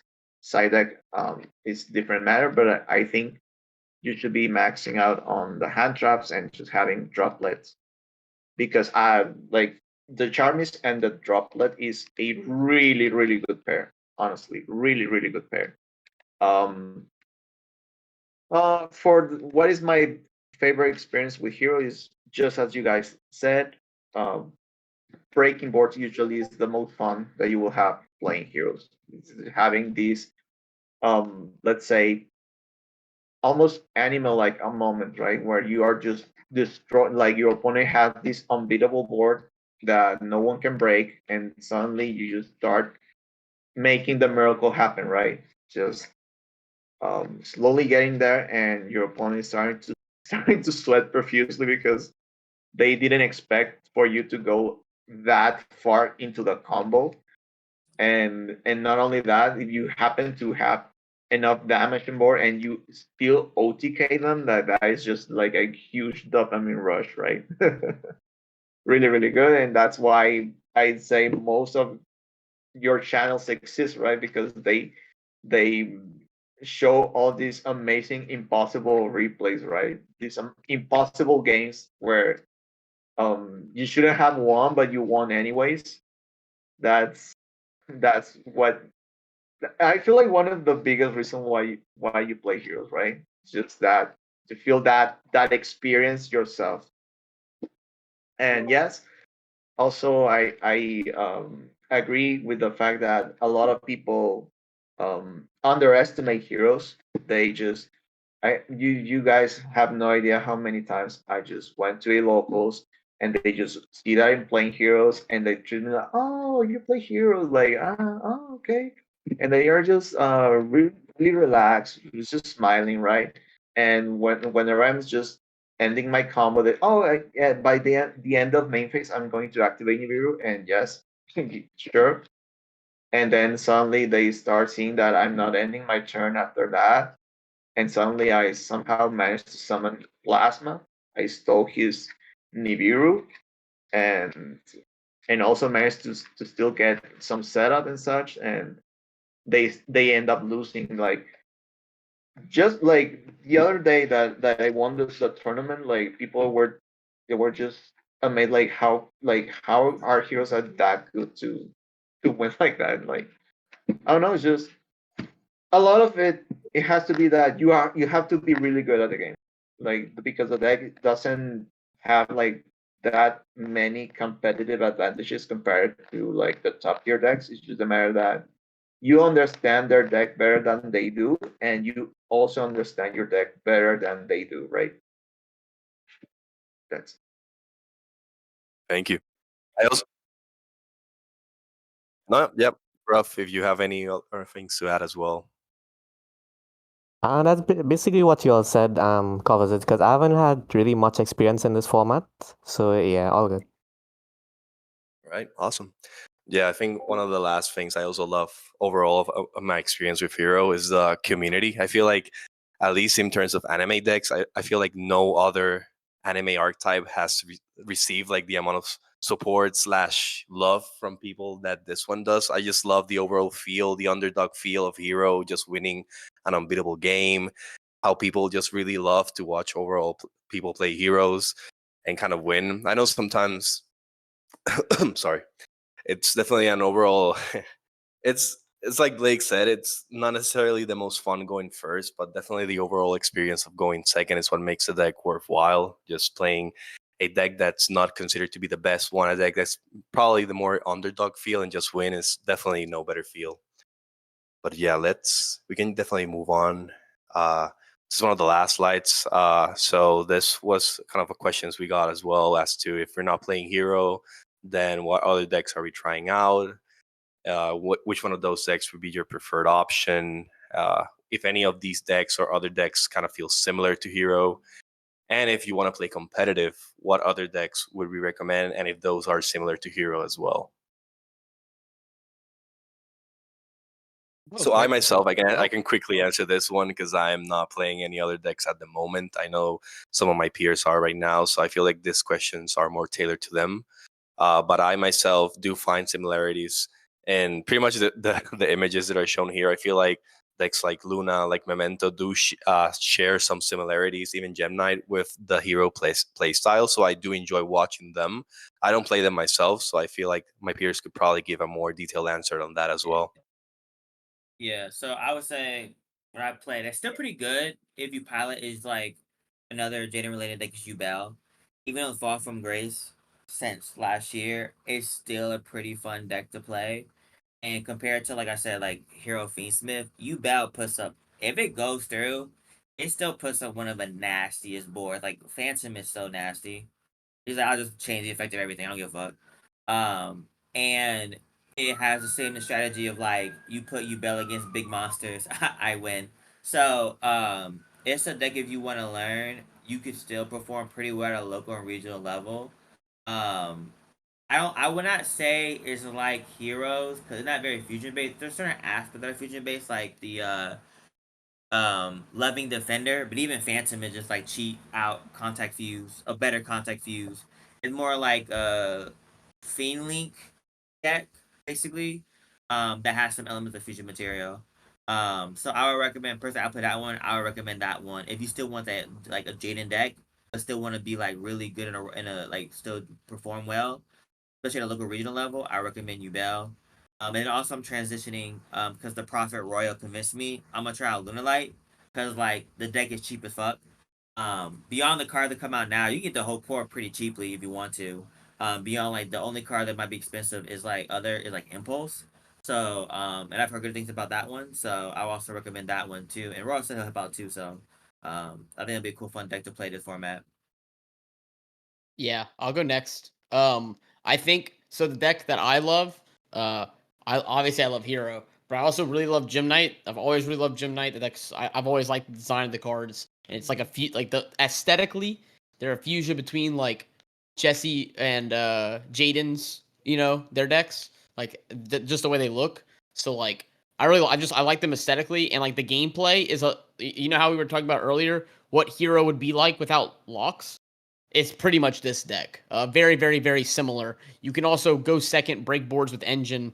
I think if you wanted a deck that feels the most like Hero, I think it's also Lunalight. You can break boards. You can break boards going second, like very easily with Engine. Liger Dancer is a lot like a pseudo Floodgate where you can't out the card. So it's like it's not like restricting your opponent from playing, but it kind of is. Um, but like, yeah, I think Lunalight would probably give you the best hero feeling to the same way that the hero deck feels like if you want something that honestly will probably be tier 1. I'm prepping for the NAWCQ right now, and that deck is very, very powerful and very scary to play against because a lot of decks can't out a 3800 power crept masterpiece Regeki instead of one pop. Like it's just not possible. So yeah, I think either giving if you want to experience what hero would feel like without a lock on it, I would recommend Gym Knight. That's the deck that I'm playing. That's the deck I'm gonna be playing for the foreseeable future. Might even be the deck that I play even when we get the Masked Hero cards. I don't know. I'm very, very, very much enjoying this deck. And then, but if you want the deck that's the most similar to the way Hero feels, I would highly recommend Lunalight.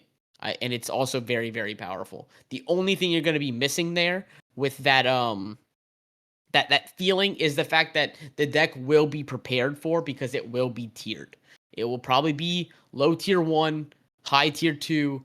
I don't think it'll be anything less than low tier 2. Low tier 2. That deck is very, very powerful. But that's what I got. Memento probably doesn't feel like hero very much. I can't really speak too much to it. I'm just looking at the pictures on the screen. And then Hero Fiendsmith. I would say Gym Knight and Lunalight feel more like hero than that deck does. So yep.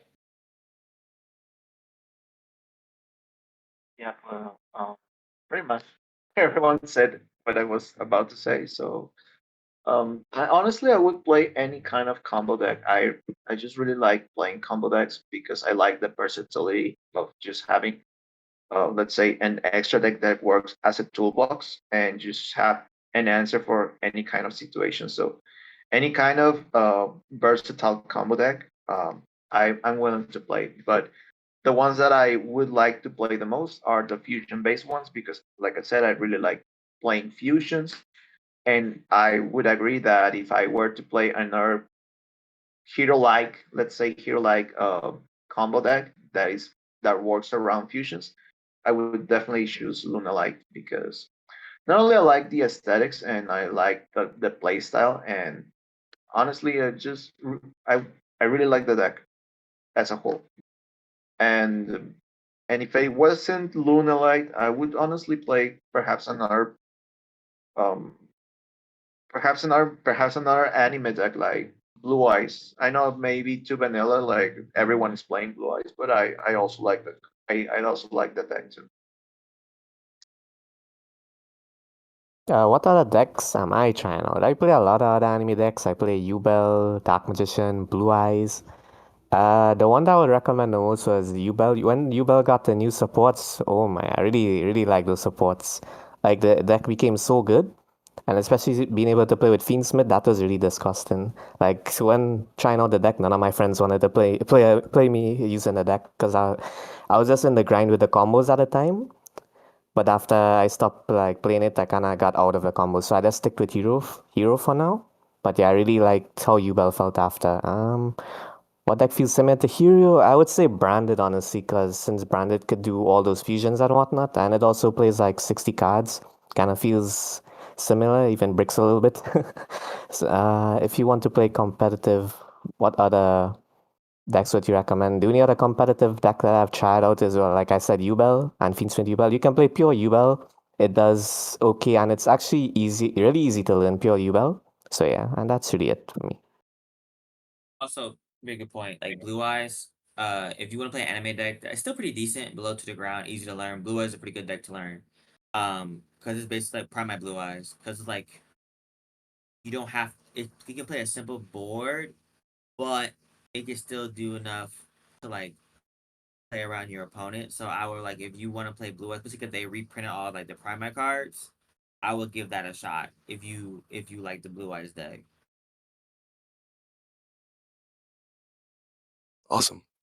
So that was pretty much it as to the questions we received a couple of days ago. So if anyone has any other questions, they can happily add them in the chat and we'll get to them as well.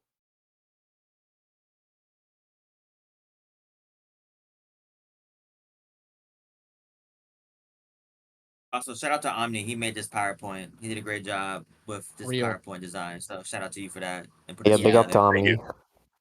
Thanks, guys. This would have been so disorganized without him. Yeah. There's no other Discord chat where you get free spreadsheets and PowerPoint presentations. For real. And thanks to all of you guys. I mean, the ones that gave us questions in the past few days really helped us kind of figure out what we wanted to talk about. Because if not, we would just be freestyling, or Blake would still be rambling on right now. So yeah, the questions really did help. And yeah, again, thanks to everybody who joined and the speakers as well. You all did a great job.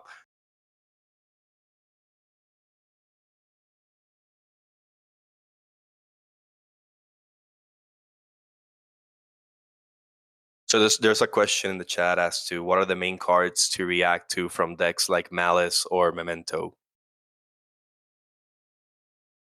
At the hit, like when you like the hand trap against. Yeah, what to hand trap or what to kind of stop. Imperm Baylor, the horse, play the mini game. It's actually not even that bad if you do it on if you like there was like people were talking about veiling or imperming the horse like on summon, but you get like obliterated if you do that. You wait till they use the effect. If they have the fusion, if they have the Goblin Biker, not like Hero, where if they have the mass change, obviously they play more of it. It is a little bit rough, but I think that's the way you go about it. Hand traps are like okay into them. It's a hard deck to hand trap, like really hard Yeah. deck to hand trap, which is what makes it still a contender today. But it's not a popular deck because it's a hard deck, so it's really difficult just to hit in general. You can Bestial Crow the Gaddock in Graveyard. I find very good. Trying to think what else. What other big points are there? Fuwa will lower their ceiling. Meows will lower their ceiling. Excuse me. Yeah. I think that's like the main things. It is hard to hit that deck, so. And for Malice, if you're going first, also removal is a great way to stop them as well, because they're very weak to removal as well. Yeah, I would remove. If you're playing heroes, hit the link 2. If they make a link 2, you hit that with DPE. And then whatever they summon with their bodies, you use Wingman to finish the job. Like the thing with Malice is you don't want them to link climb further to get to the link 3 to the when the one that switches to the field spell. Now, if they open up the gas, they open up the gas with Bishop, but your goal is to make them like wait till they make the link 2, pop that shit, and then use Wingman when they try to make more bodies. Make more monsters, remove the monsters in the field because you should have enough attributes and remove the rest of their monsters they summon. There's a question as to how to deal with droll, and that's kind of difficult because the deck does fall to droll in many ways. Since most of our engine pieces, we kind of need to search them, so there's no real out to droll unless you already had the engine pieces in your hand, like poly or mass change. So unfortunately, as to where the deck stands right now, there's no real out to droll. Yeah. There's no. There's I mean- not unless you. Oh. I mean, like that, but like I think that's okay. Like I think it's okay. Like you can make Baguska in certain hands. That's like your main out to droll. Which I say quote droll, but like it's like not even. It's a good thing though, because if you play, think about when you sit across from this deck, right? If I don't hand trap this deck is going to kill me with 2 floodgates, 5 pops, and I'm just gonna lose. So like, it sucks that we have to play this mini game, but like, it's okay for our deck to lose to Droll. Like, it doesn't feel great, and I'm hoping in the future they ban Droll, but they can't just leave that void. They need to print a card very akin to, I think it's Shared Ride, the one where I think it's when your opponent, I forgot what it was. I think it's like Maxi kinda. When your opponent summons wherever you draw or whatever, but make it so when your opponent draws, you draw. No, Mistaken Arrest is like actually that card is gonna ruin NAWC Key too. Kind of like a Charmy, except when your opponent draws, when your opponent adds a card, your opponent draws a card. That way, because the game always feels better when you have decision trees. So Droll, what it does, the reason why I feel so bad to play against is when you get drolled, your decision trees go from anything you can possibly do with your deck to like 2 to 3 things. It's all you can do. And there's nothing fun about that. But if they had a thing where every time that you gained advantage, it's a Charmy, whenever you gain advantage, so did they, that makes it to where you can actually play a game of Yu-Gi-Oh! They're able to get the ammo to try to beat your board. I think that would be a really well-designed card that they could do to if they want to ban Droll. But they can't just ban Droll and leave the void. And again, I think it's okay for our deck to lose to Droll. We're a rogue tier 2 deck. Our deck needs to have a weakness. If a deck doesn't have a weakness, like how it felt very like similar to playing against like Snake Eye or Yubel, that's when the game feels at its worst. Like, sure, right now it sucks because a lot of decks, we're playing the game right now where a lot of decks have silver bullets. Malice has Lancia, Mitsu Raizio has Droll, Perulia, etc. Like, that's just kind of like the nature of the game, and I don't think it's necessarily a problem though, per se. There's another question. What do you guys think if it's possible to play heroes similar to Thunder Dragon? Basically, just completely lean to mass change and Fornits. It's just a question as to if hero could be played more as a mid-range option. Just try to Dark Law Turbo and pass. If that's good enough. I mean, of course, you Because of can. the format. Yeah. Hero Seed is a very versatile deck. Like, Yes. it's one of the most is a deck that has the most amount of support for a particular archetype. Honestly, it's surprising how much support heroes has. Obviously, not none of it is good, but heroes can adapt whatever playstyle you want depending on the format. Totally agree. You could, if the format gets to a point where blinding second is a viable option, hero can do it. If you want to mid range post mass heroes, I think right now you really can't. But I think Furnace Duskrow will help you mid range. If you want to full combo your opponent, like right now, that's what most decks are doing, and that's why we feel like we're playing these mini games. You can also do that. Like, I think that's so cool about the deck that like you have all these options of how to play it because of the amount of support, like Blesser was saying. A lot of the cards are really terrible, also like he was saying, but sometimes those cards can randomly be good for a certain format. Yep. So, I mean, that I really like. That is the cool part about heroes, that I just, one of the reasons that I was saying at the start of the stream is that I just really like when decks have like this kind of toolbox.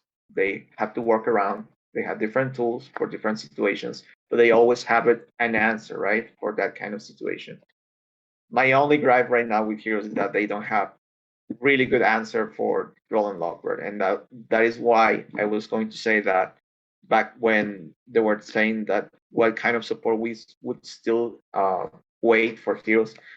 I have to disagree a little bit with Blake. I would say that heroes do need a link one, but it's not like the link one has to like solve every single aspect of heroes. It's just that I just want to have like a push. Like if I happen to open like Shadow Mist or like Increase and nothing else, I don't want to lose just because I open like that. You know, like at least have something.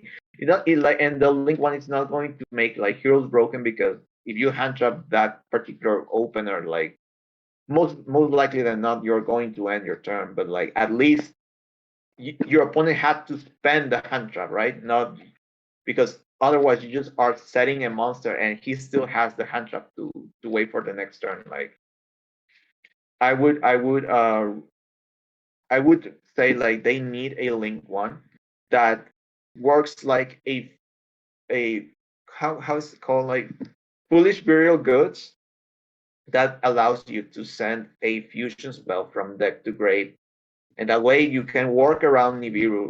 Sorry, you can work around Droll and Lockbird.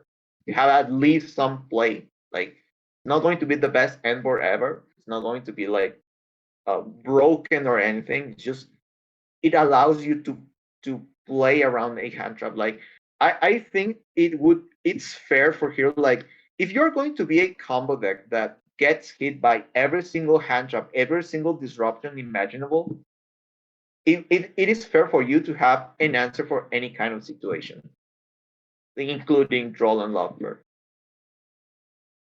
I think if you make a link one, I think what the a link one would solve is a link one would make it so that, for example, assuming you're still playing increased shadow mist like you're saying, I think the only thing a link one would solve, unless you like made it good, because like I think you could still design a card that dumps Fusion Destiny, right?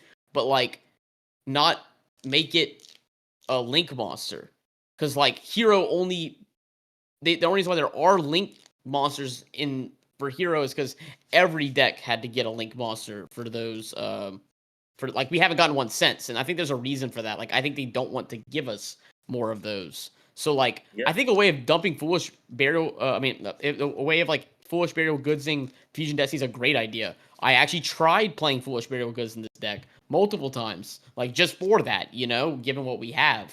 I think the only thing a link one would do is it would make it so that Shadow Mist and Increase are two less cards that do nothing on their own, which I don't disagree with. I think that's fine. I think it's a fine approach to do it. But like, if I could only design one card, I would want to replace the Increase and the Vion and the Ferris. So then, at least then I'm removing at least one card from my deck.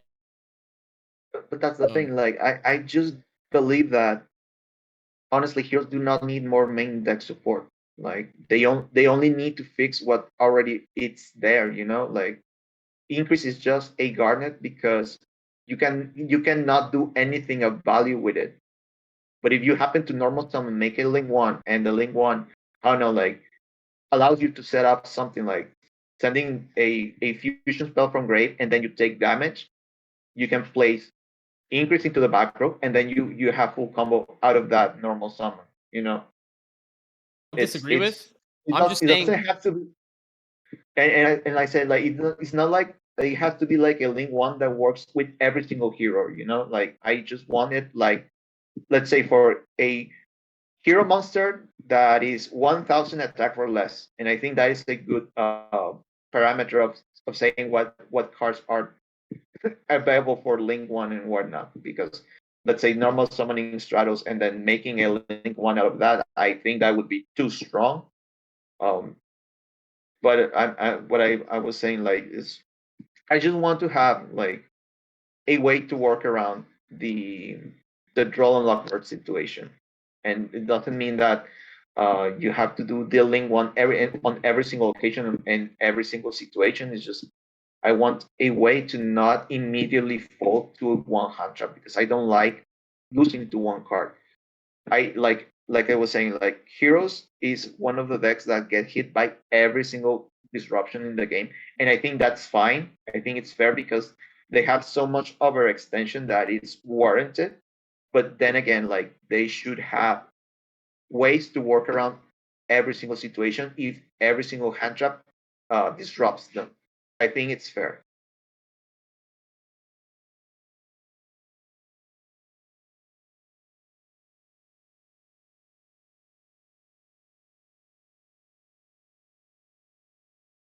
Well, I could talk more on it, but I don't know if I don't know if I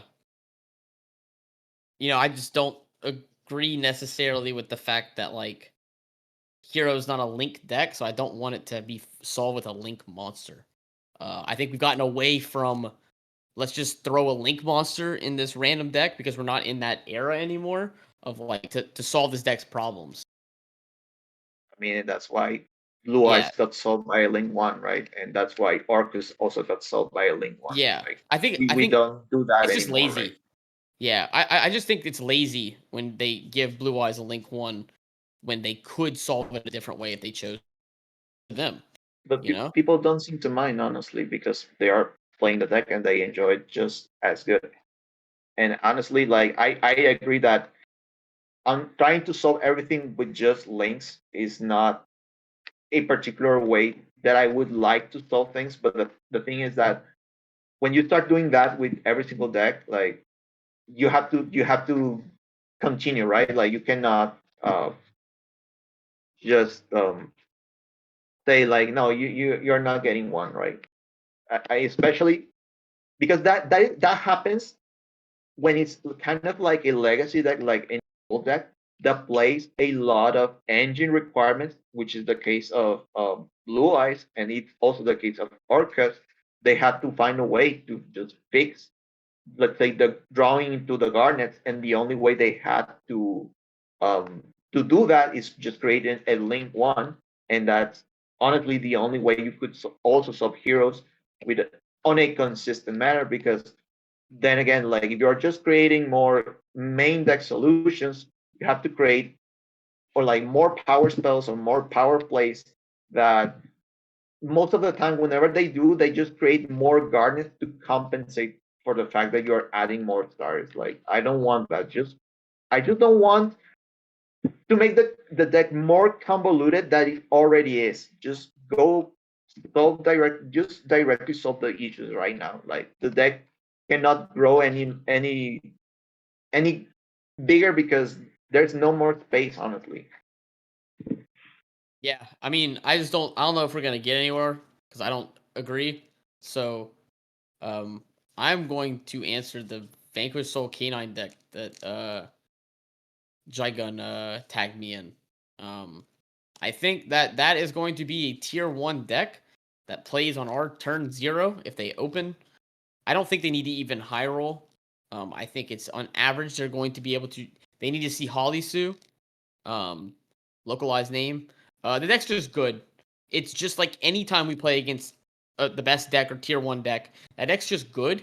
What they're doing is they're probably still going to play the Fubalos. So I'm prefacing this with the fact that I've experienced the deck as it is now without the K9 cards, because again, K9 is in the Justice Hunters, but Justice Hunters comes out in August, which is post the NAWCQ. So I'm not like looking into it too much. The K9 cards are just gonna be good, like in general. It makes Droplet a lot better. It makes Ash a lot better. Just cards like that. Like you still need to play certain ways to answer that, even on your turn 0. But Yu-Gi-Oh's gotten to the point of like you have if we don't want to play that mini game, like Fua whatever, like hand trap mini game, then you have to make your engine powerful enough to where you can start setting up interrupts on the turn 0, which is what they've just started doing, which I don't think is a bad thing.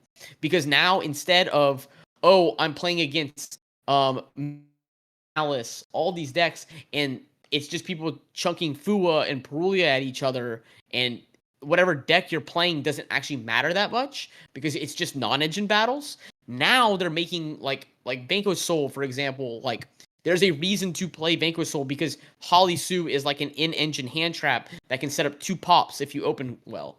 Like, I think that's pretty cool. That like, yeah, I think that's really cool.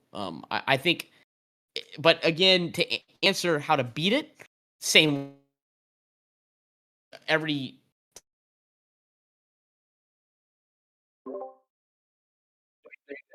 Blake, we lost you there. Thank you. Hello. You're back. All right. If you're able to stop their Holly Suit push, in any way, then you're able to. You basically get to trade with cards in their hand, especially if you're playing hero, because you can like DP pop it, right? I mean, like you have ways to. It is hard for sure because it's turn 0, right? But you have ways definitely because like they start committing cards from their hand onto the board turn 0, and that makes like removal really good. Because they still went like they went Holly Sue, summon a card. They have 4 cards in their hand. If you're able to stop the whole Holly Sue, they're down to. I mean, of course, you're losing a card as well, but you can still pop the Holly Sue and they lose the Holly Sue. So like, I think that's really cool. I think it's a good design. I think because it gives you a reason to play Vanquish Soul because I'm gonna pick this deck as my deck of choice because I can play on my opponent's turn 0 and get an extra piece of basically good hand trap. Instead of, playing, I'm just going to pick whatever deck I want to play. I'm going to hope to Charmy Droll Fu with them and, hope that that's good enough. Like, and I don't know. I think it's really cool.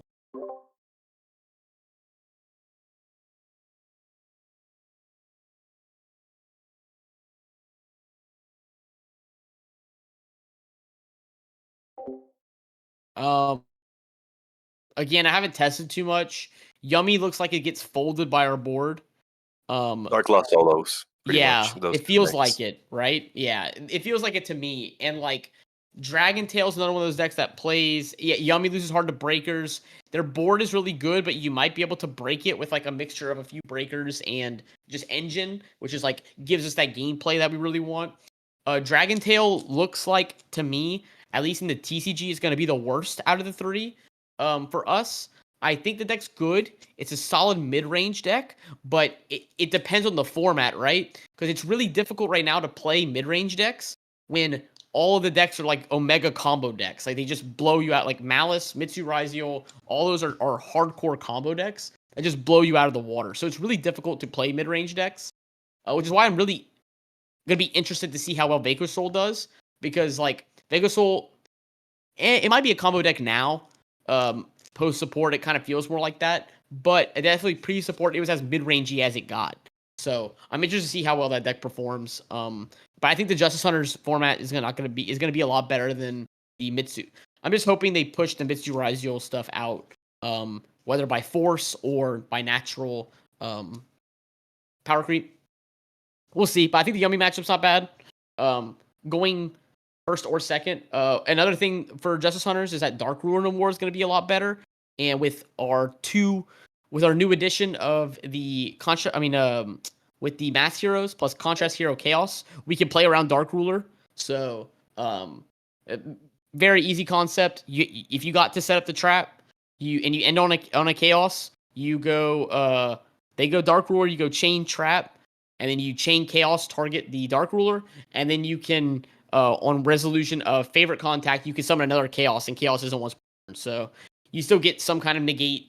You get an extra negate still. You don't lose all of the value out of favorite contact, and you get to keep your DPE live and your other Chaos live. So just a kind of a cool concept. And I think Dark Lord gets a lot better because it's good against. And like I said, Dragon Tail, it looks good. It looks fine. It's going to be a good deck, obviously, but I don't think it's going to be like. I don't think it's going to perform as extremely, extremely well over here. I think it's going to be like Yummy, Malice, depending on the ban list, Mitsu Raiziel. We're going to have a lot of good decks. Like a lot of good decks. I think K9 Crystron is going to be way better over here than it was over there. Because one of the reasons why the deck wasn't as good is because of Max C. We don't have Max C, of course. And that deck plays under Perulia Fua very well. So I don't know. I think our meta is going to look a little bit different, but I think Justice Hunter is going to have a huge impact on the meta. And depending on when we get the mass heroes, so here's the thing, right? We're not going to get the mass heroes till probably sometime 2026.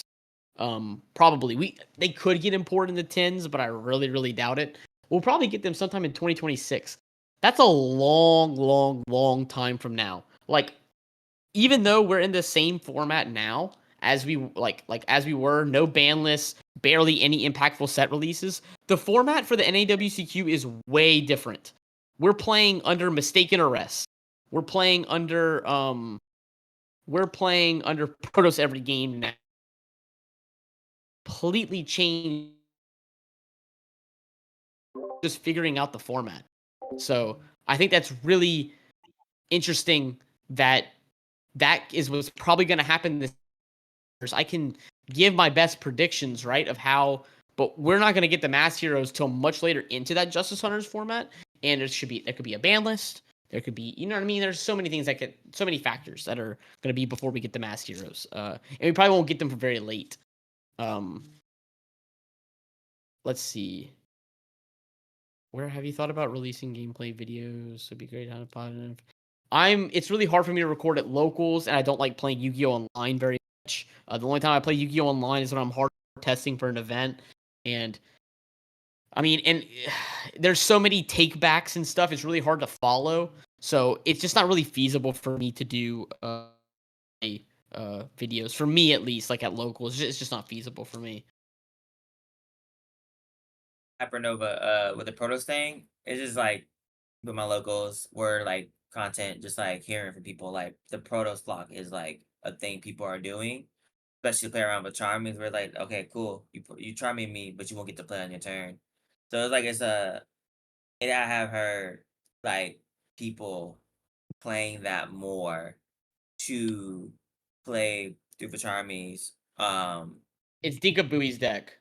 Dinka Bowie Yeah. made I'm gonna grab his list. So it's Mitsu, Ryziel, Fiendsmith, which looks to be the best deck to beat.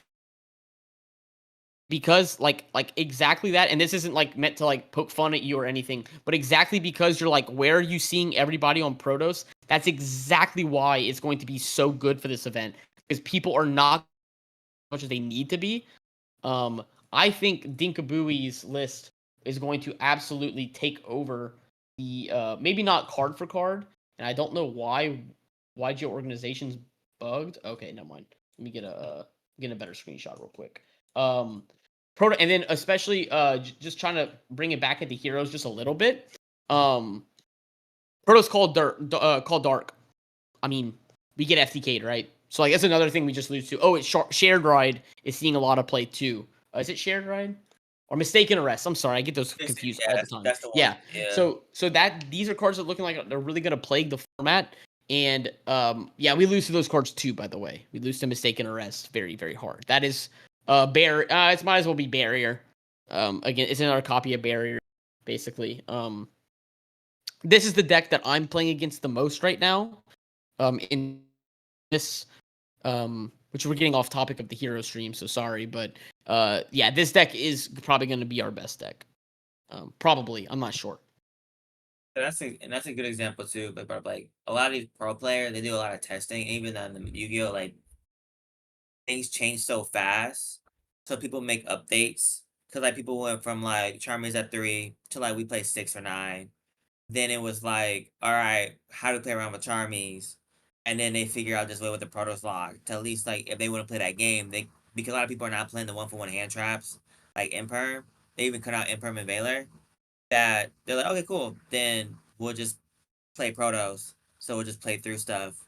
The Charmies, because they can have a bunch of cards, but they're gonna do with it. They can't play the game. So the game is always constantly just like evolving with especially these top players who try to find innovative ways to stay up ahead of people. So they can either surprise people or counter what's going on in the current meta. Which I just wanted to interject there because he said something that reminded me. A cool concept to kind of like bring it back to hero a little bit is like conceptually, floodgates can trade with infinite cards. Like in theory, right? So the same kind of concept of like Protoss Calling Dark. Obviously, the thing reason why Pros is much better is the fact it's a lingering floodgate, so it's really sticky and really difficult to get around.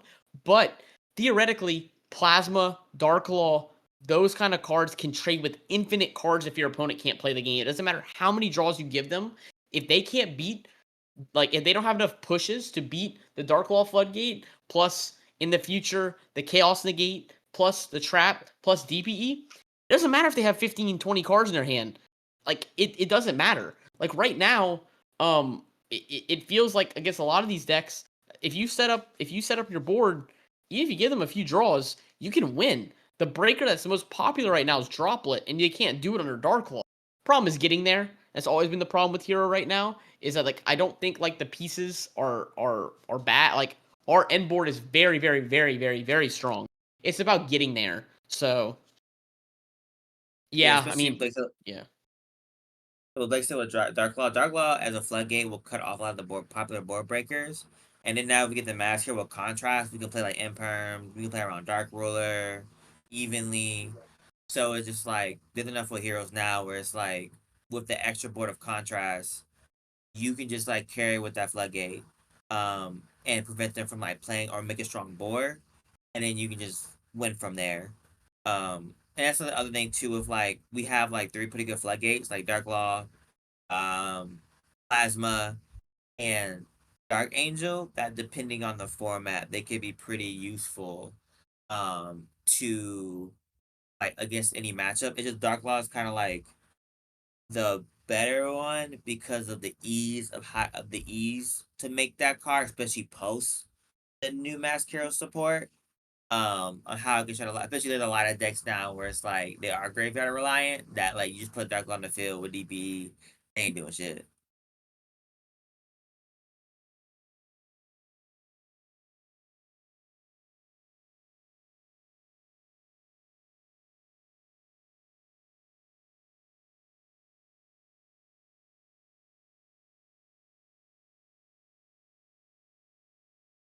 Hello?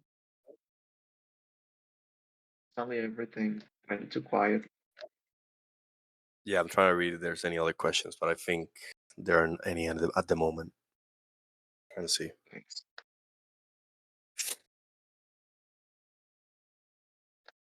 There's a person that wants to talk on stage.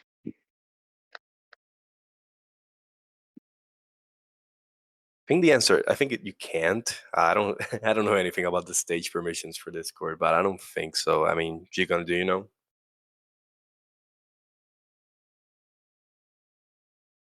Okay, he's MIA, but if you have any questions, you can just shoot them in the chat.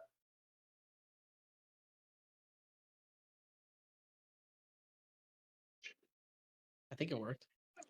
Yo, thank you for letting me in. Hey, Yo, what's up? How are you doing? all good, my man. All good. So, what do you have in mind? By the way, I love this stage, guys. You guys both done great. The thing I have in mind, I mean, just currently in Master Duel, man, it's just I just had it in chat with Blake, and he even agrees with me that right now it's just really, really hard to win with heroes. With all the fucking meta creep, things are getting so much stronger while heroes so down there. It just feels really unfair. As much as I love the deck, although we talked about this so many times, it's just the same thing doesn't change. I really wish the evil hero was much stronger compared to the other people who get stronger cards, other decks. It's really unfair. I don't like it. I think the issue that Konami had with the new release of the evil hero part of the deck is that I truly believe that they were too afraid of giving heroes too many good tools because they gave evil assault and dead and prison, and they already had um, evil hero adjusted gold, which honestly all of those 3 cards, I believe 10 out of 10 card design, really really good cards. But after that, just everything goes downhill. Just like Blake said, It's kind of funny, Blester. Sorry to interrupt. It's kind of funny how there have been some streams from Konami, and some of them showed hero sample deck lists. And the funny thing is that there are no evil heroes on those sample deck lists, which is kind of crazy. Yeah, that's pretty crazy. Like they gave us that new support, and then they just said, "Oh, this is a sample deck list, and you don't need any of those cards." I just don't get what's wrong with Konami, man. Like, why can't they treat us like Blue Eyes? Like, come on, man. Heroes are like They iconic. just I mean, just want to take Hero, our Hero money. Hero is still a great rogue option, and don't get me wrong, it's definitely not the best deck. And I don't think low key we want it to be in that position. I feel like Blake said we do have a very very strong end board, and it is kind of a good thing that the deck can be stopped. It doesn't feel good, and the cards that stop us are just pretty much floodgates, which are really not healthy for the meta overall. But the deck, I wouldn't say is in a bad spot, at least post Mass Hero support, of course. Uh, but again, only time will tell as well for that once the cards drop for us as well, how the meta is at that moment and how the deck will be played. Hmm. Yeah, like for me, I'm just speaking on Mastodon mainly. I'm just saying how pro decks are like way stronger. But I'm not saying the deck is not playable. I mean, I did say, but I was not true serious. Like you can play with it. It's possible you can win, of course. But it's just way too hard, man. It's not like before these power creep cards. I mean, you have to work Yeah, hard. if you're just talking about Master Duel in this case, at the end of the day, you still gotta, you know that it's still a Master Duel like it's a simulator, so you can't really dive to it as much as well. There's a different, I guess, ban list or format for that as well. And like I said, it's a simulator. Your hands sometimes are gonna be wacky. Like in my personal experience, sometimes I've played some days where my hands are just like seemingly impossible. Like I would not draw these hands in real life as to Master Duel. So the game is kind of funny in that way. So I wouldn't really give it, at least in terms of how Hero fares up, I wouldn't give it too much thought as to Master Duel because the format is different and it is still a simulator. But I get what you mean. I don't play Master Duel, That's but just to insane because like, someone else told me the same thing. Like Master I'm, Duel. Oh wait, there's something wrong here. Oh, these cards doesn't make sense. There's something wrong with the shuffler. I keep hearing this too. yeah, I don't Yeah, play Master that's Duel, that's the but thing with Master Duel, honestly. I mean, It's kind of just awkward, yeah. in general, playing hero, you're gonna have to work harder. Like, yes, every deck gets better cards than we do. Like that, it is what it is, right? Like you're gonna have to work harder. Like if you want to, you can just play a thing.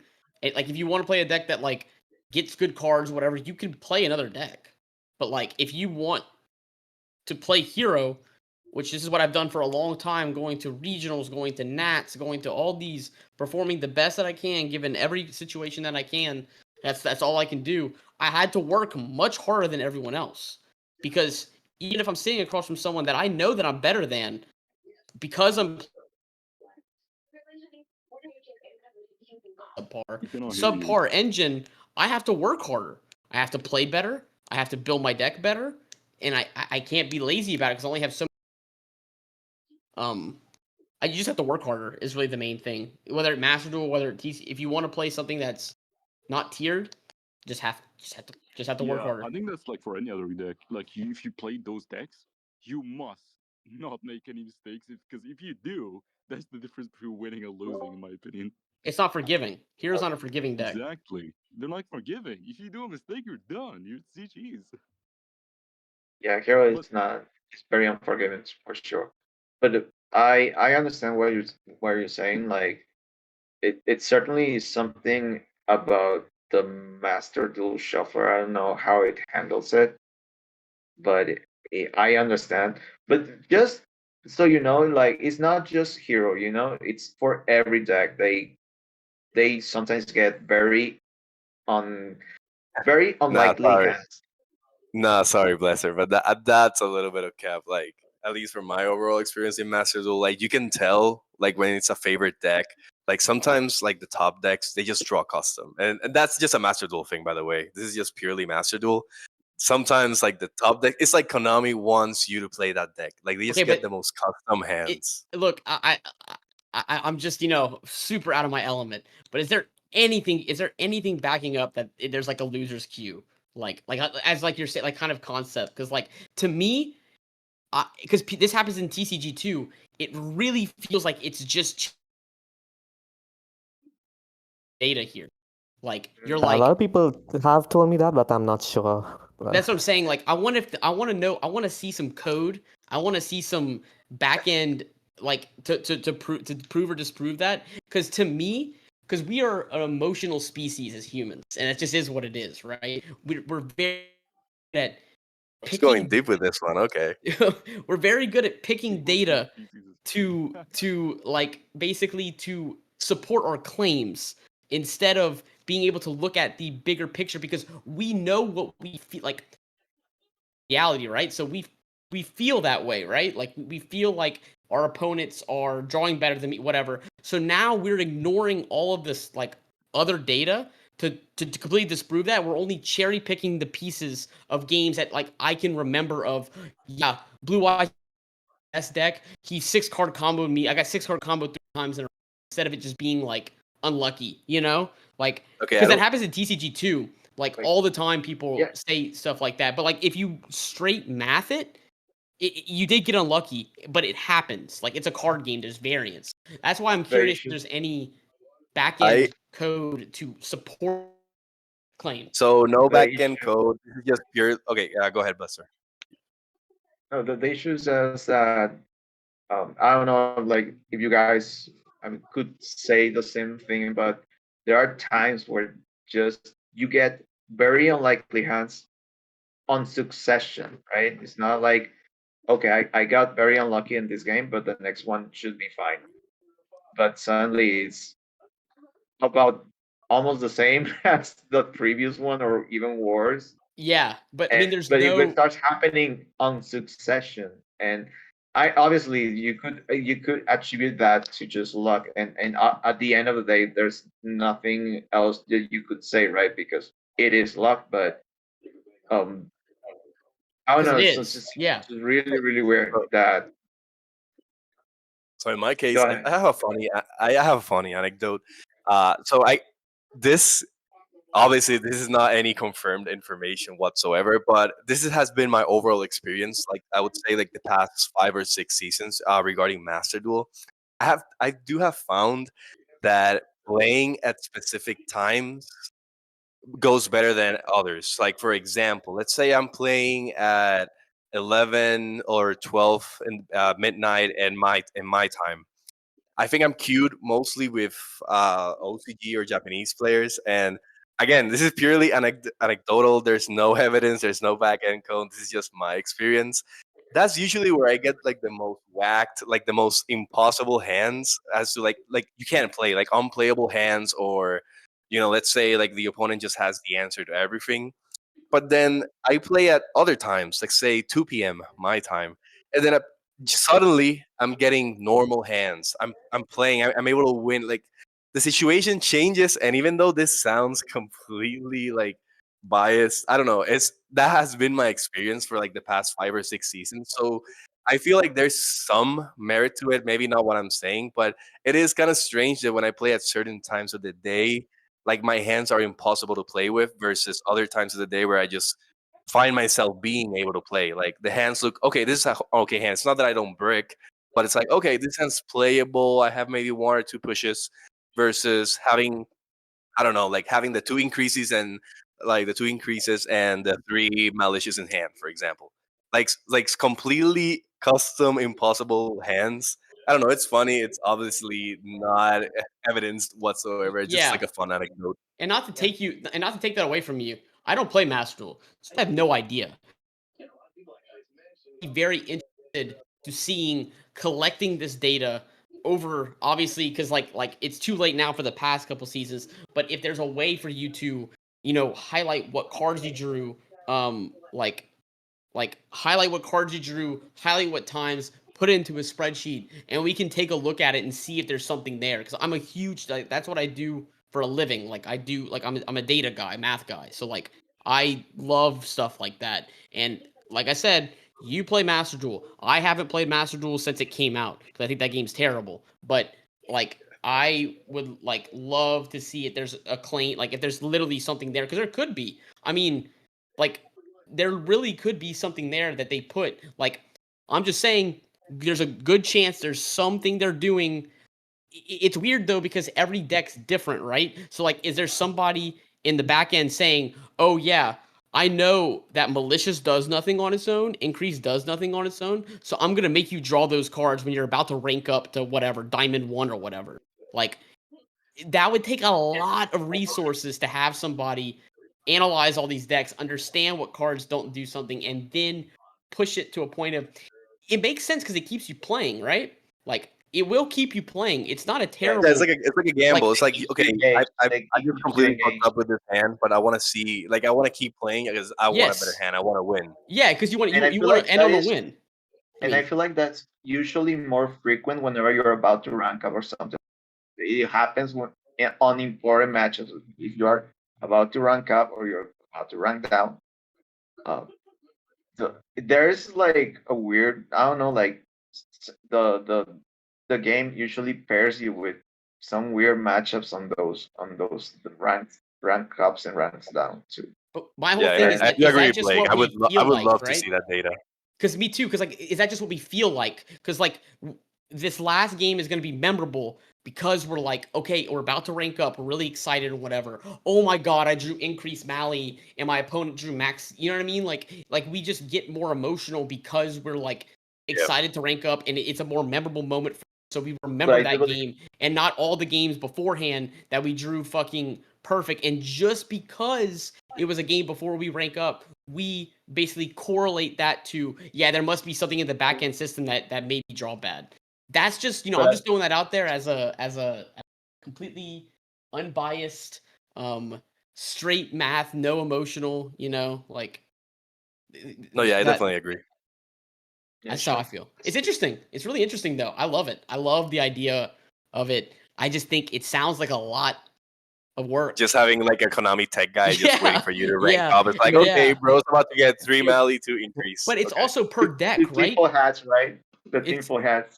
it too, right? It's like our own little personal assistant for like those hands and whatever. So for example, Blake, we lost you there. back. Yep. Okay, because okay, we're talking about hero, right? So we know what, like that means they'd have to do this kind of data, which they can get 100%. They can get this data. What cards, when you draw them, you have a very low win rate when you draw them. They could do this. Could I happen. mean, it exists in game. It Yeah. exists in Yeah, game right. because There's Yeah. there's also the win rate. Like which cards have the highest win rate. So there definitely has to be some For way sure. for them They're to get the collecting data this for that data. block Yes, rate. they're and it's not only 100%. hero because it also happens with any other kind of weird Yes. deck that plays Yes. breaks. Like if you're playing Lightstone, you're going to draw your wolves. If you're playing, I don't know, like other kind of deck that you would think about. I don't know, Even like playing blue eyes and you're opening the blue eyes, right? The vanilla ones. Or you're the playing, I don't know, still the point playing of the them. freaking Oh, Dragoon sorry. and you're opening Dark Magician Red Eyes or something. The point of this is to keep you playing, by the way, to answer why. It's a concept Yes. in some games where some people would like some people believed in losers queue because people want to end on a win. Yeah, like in League, for example, like there's losers queue, right? People believe there's no evidence behind this, by the way. This is No, but people always make this mistake, especially now with the duelist cups.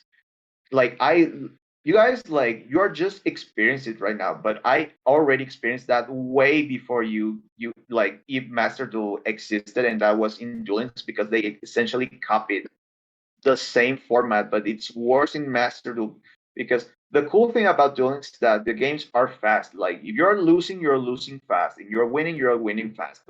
But TCG, like it's the full version of the game, and a game could last 15 minutes, half an hour. And if you're losing those games, like by the next time you don't want to play, like it feels very soul crushing.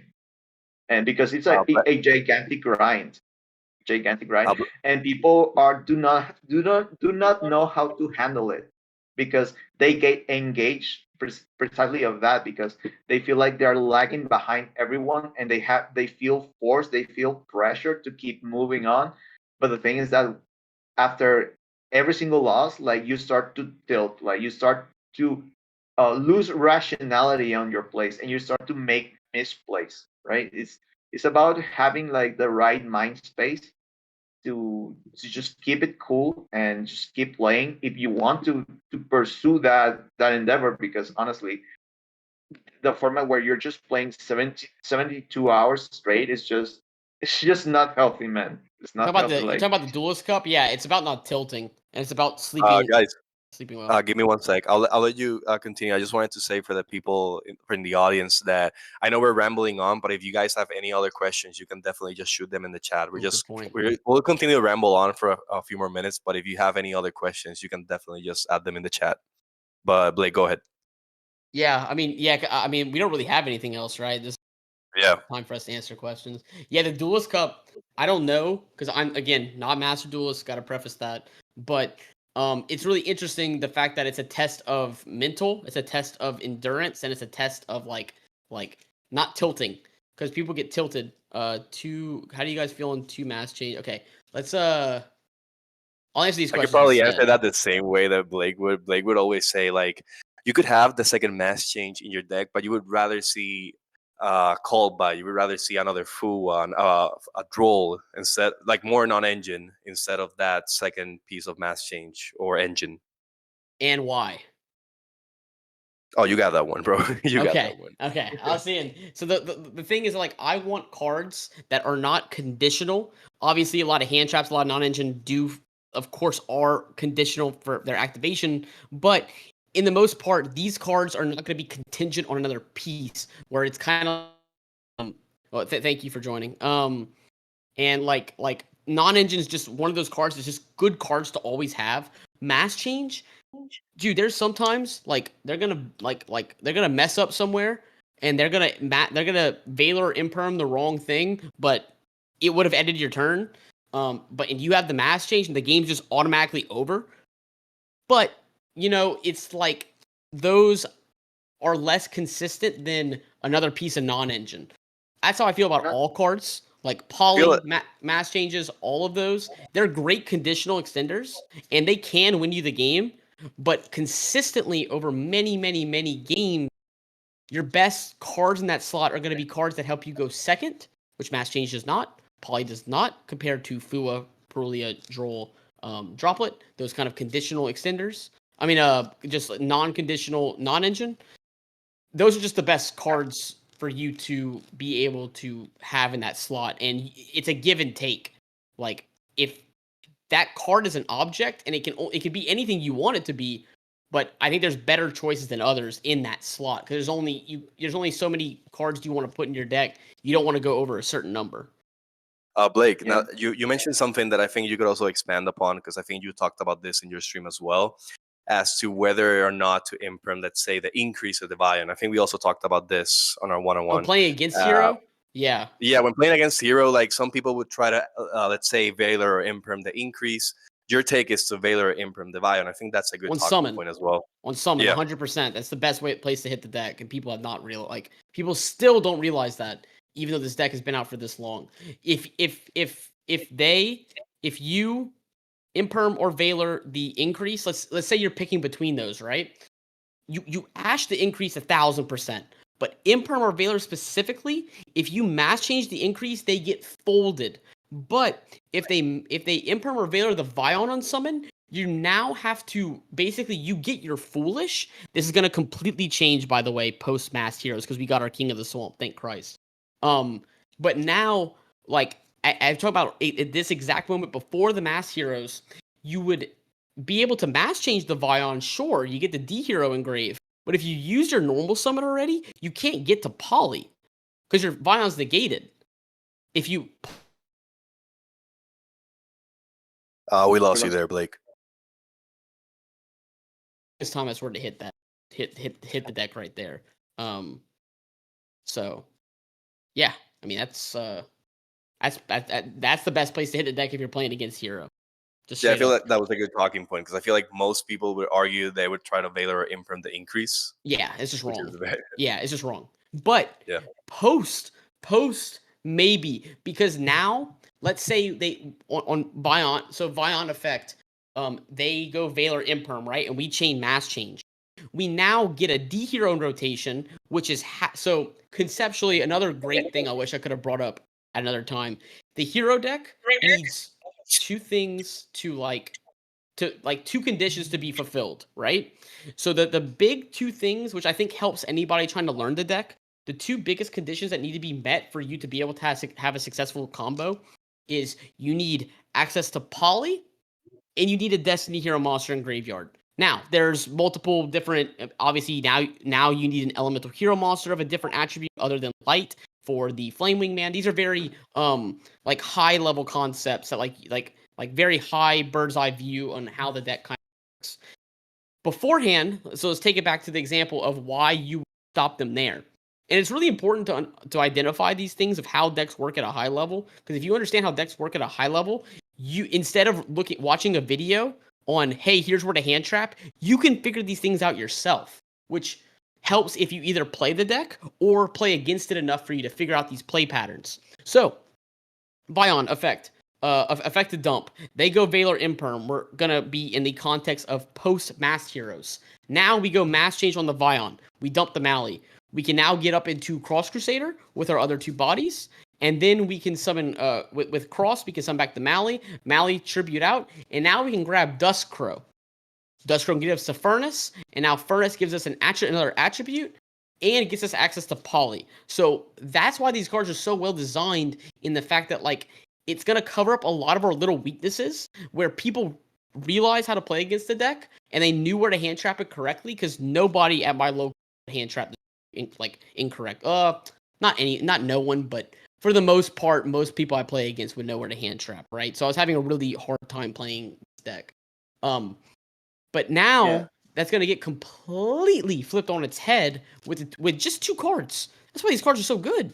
They figured out how to fix so many issues with this deck, with the evil hero cards being terrible and you having to play a second wonder driver for you to be able to, bridge your stuff. Now you don't have to do that because you have the you can dump your Shadow Mist because now you don't need Shadow Mist to get the mass change because Furnace does that too. I could not have designed a better card. Every time I talk to hero, I'm still hyped on how good this card is.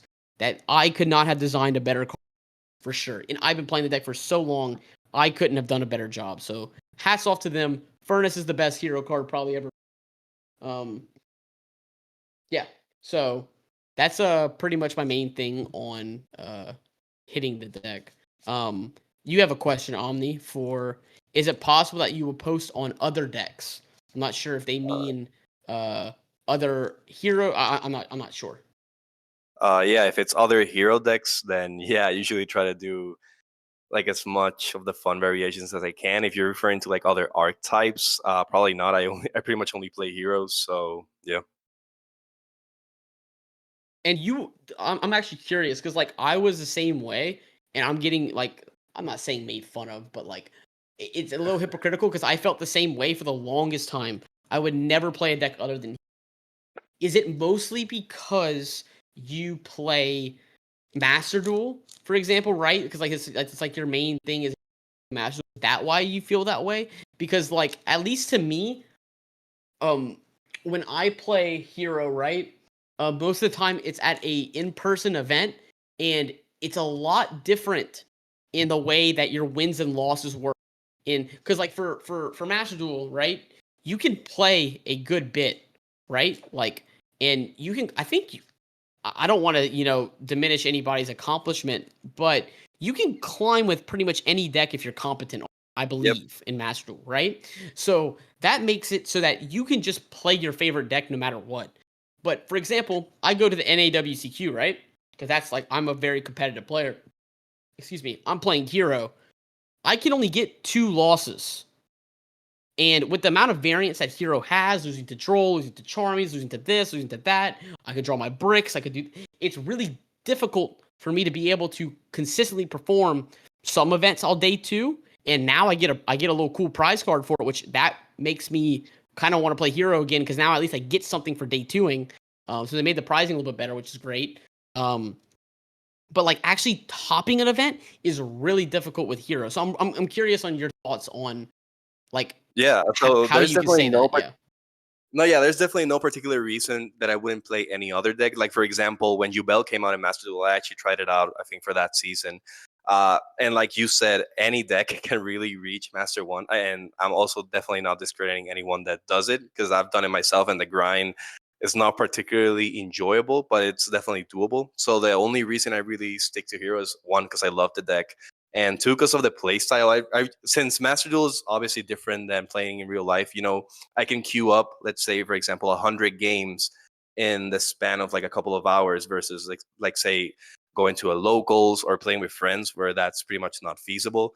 So I like the way that I could play Hero for like a long time, and I really never get tired of it.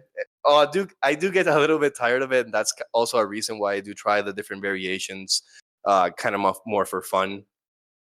But if I were to play in a more competitive setting, let's say if I were to, for example, try to grind the second stage of the Duelist Cup, or I would go to the NAWCQ, I would probably be on the same page as you. I would probably try to play a deck that has a more competitive edge. I've never been one to play like the top tier decks. I really like the ones that are like very linear. Let's say, like, for example, Snake Eyes, because I really get bored. Probably that's on my own bias, because I pretty much play against that deck for a long time when I'm playing linear. Master Duel. So Yeah, it's linear. I kind of get tired of seeing it. But I do love.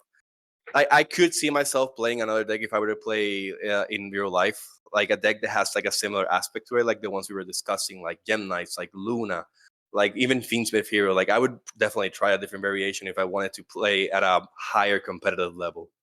Okay. I mean, that's Yes, mostly and what I was it's- curious about. It was the fact that it feels like people who grind master, because yeah, like you can play anything to master 1, not diminishing your accomplishment, not diminishing anyone's accomplishment. That is what it is. It's how the game is. It's a different, the way they look at wins losses is a different, completely different concept to way wins losses in like in real life, in Yeah, like 100%. paper TCG. Like, I know there are so many games in Master Duel where when I was climbing to, I think Plat 1 was the highest rank when I play. I only play like the first 2 seasons, I really but like I would get into a game where my opponent would, like, I don't have a hand trap and my opponent's playing whatever the best deck was at the time. I would just concede and move on quick, because like I can get Yeah, more and games in that way. and it's still the same way today. Like, most of the games you play, either you queue up to a player that pretty much has all the answers to whatever you have, or like, let's say you or yourself have like Maxi or something like that, and your opponent doesn't have the answer, they'll just scoop. So, and Yeah. that's, I don't know necessarily like a good or bad thing for Master Duel, but it's definitely something that keeps the game very fast paced. That's why I really don't get tired, for example, of playing Hero, because the game is I could play a lot of different games. It's not like I'm playing against the same, well, let's say, quote unquote, the same person for like a long time or period of time. I'm playing against, well, hopefully I'm playing against a lot of different decks. Yeah, But yeah. when the metas, let's say, for example, when we were in tier format, it did become sort of redundant when you're pretty much playing against the same deck over and over Yeah. again. That's not to say that all formats are bad. Like, for example, even tier format, I despise tier format.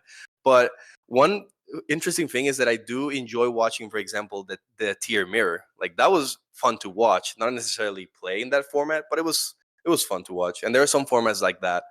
Yeah, we're here. I mean, there's some formats where, I mean, like tier, the way the way the deck played on a different axis than everyone. Like, so, like, for example, tier. Let's say they mill your deck, right? And let's say 1 or 2 of those cards are lost. So that means you have 2 avenues of play in your graveyard, and they still have a shuffler to interact with them.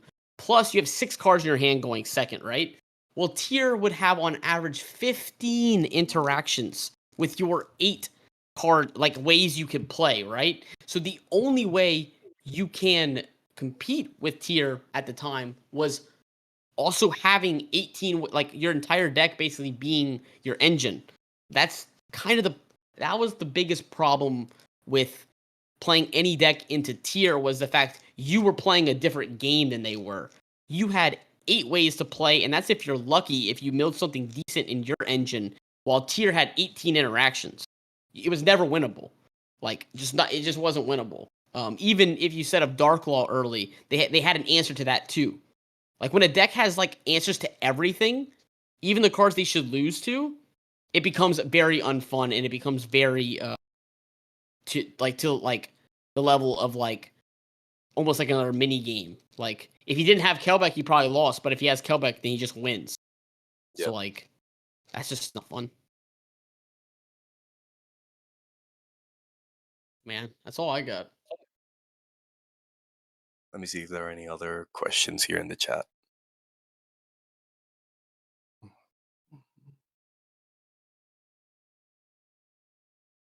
Yeah, I'm about to head out. I'm about to go to my pre-release event for Duelist Advance. So, but it was cool chatting with y'all. Appreciate the questions. Yeah. Yeah, thanks for joining, man.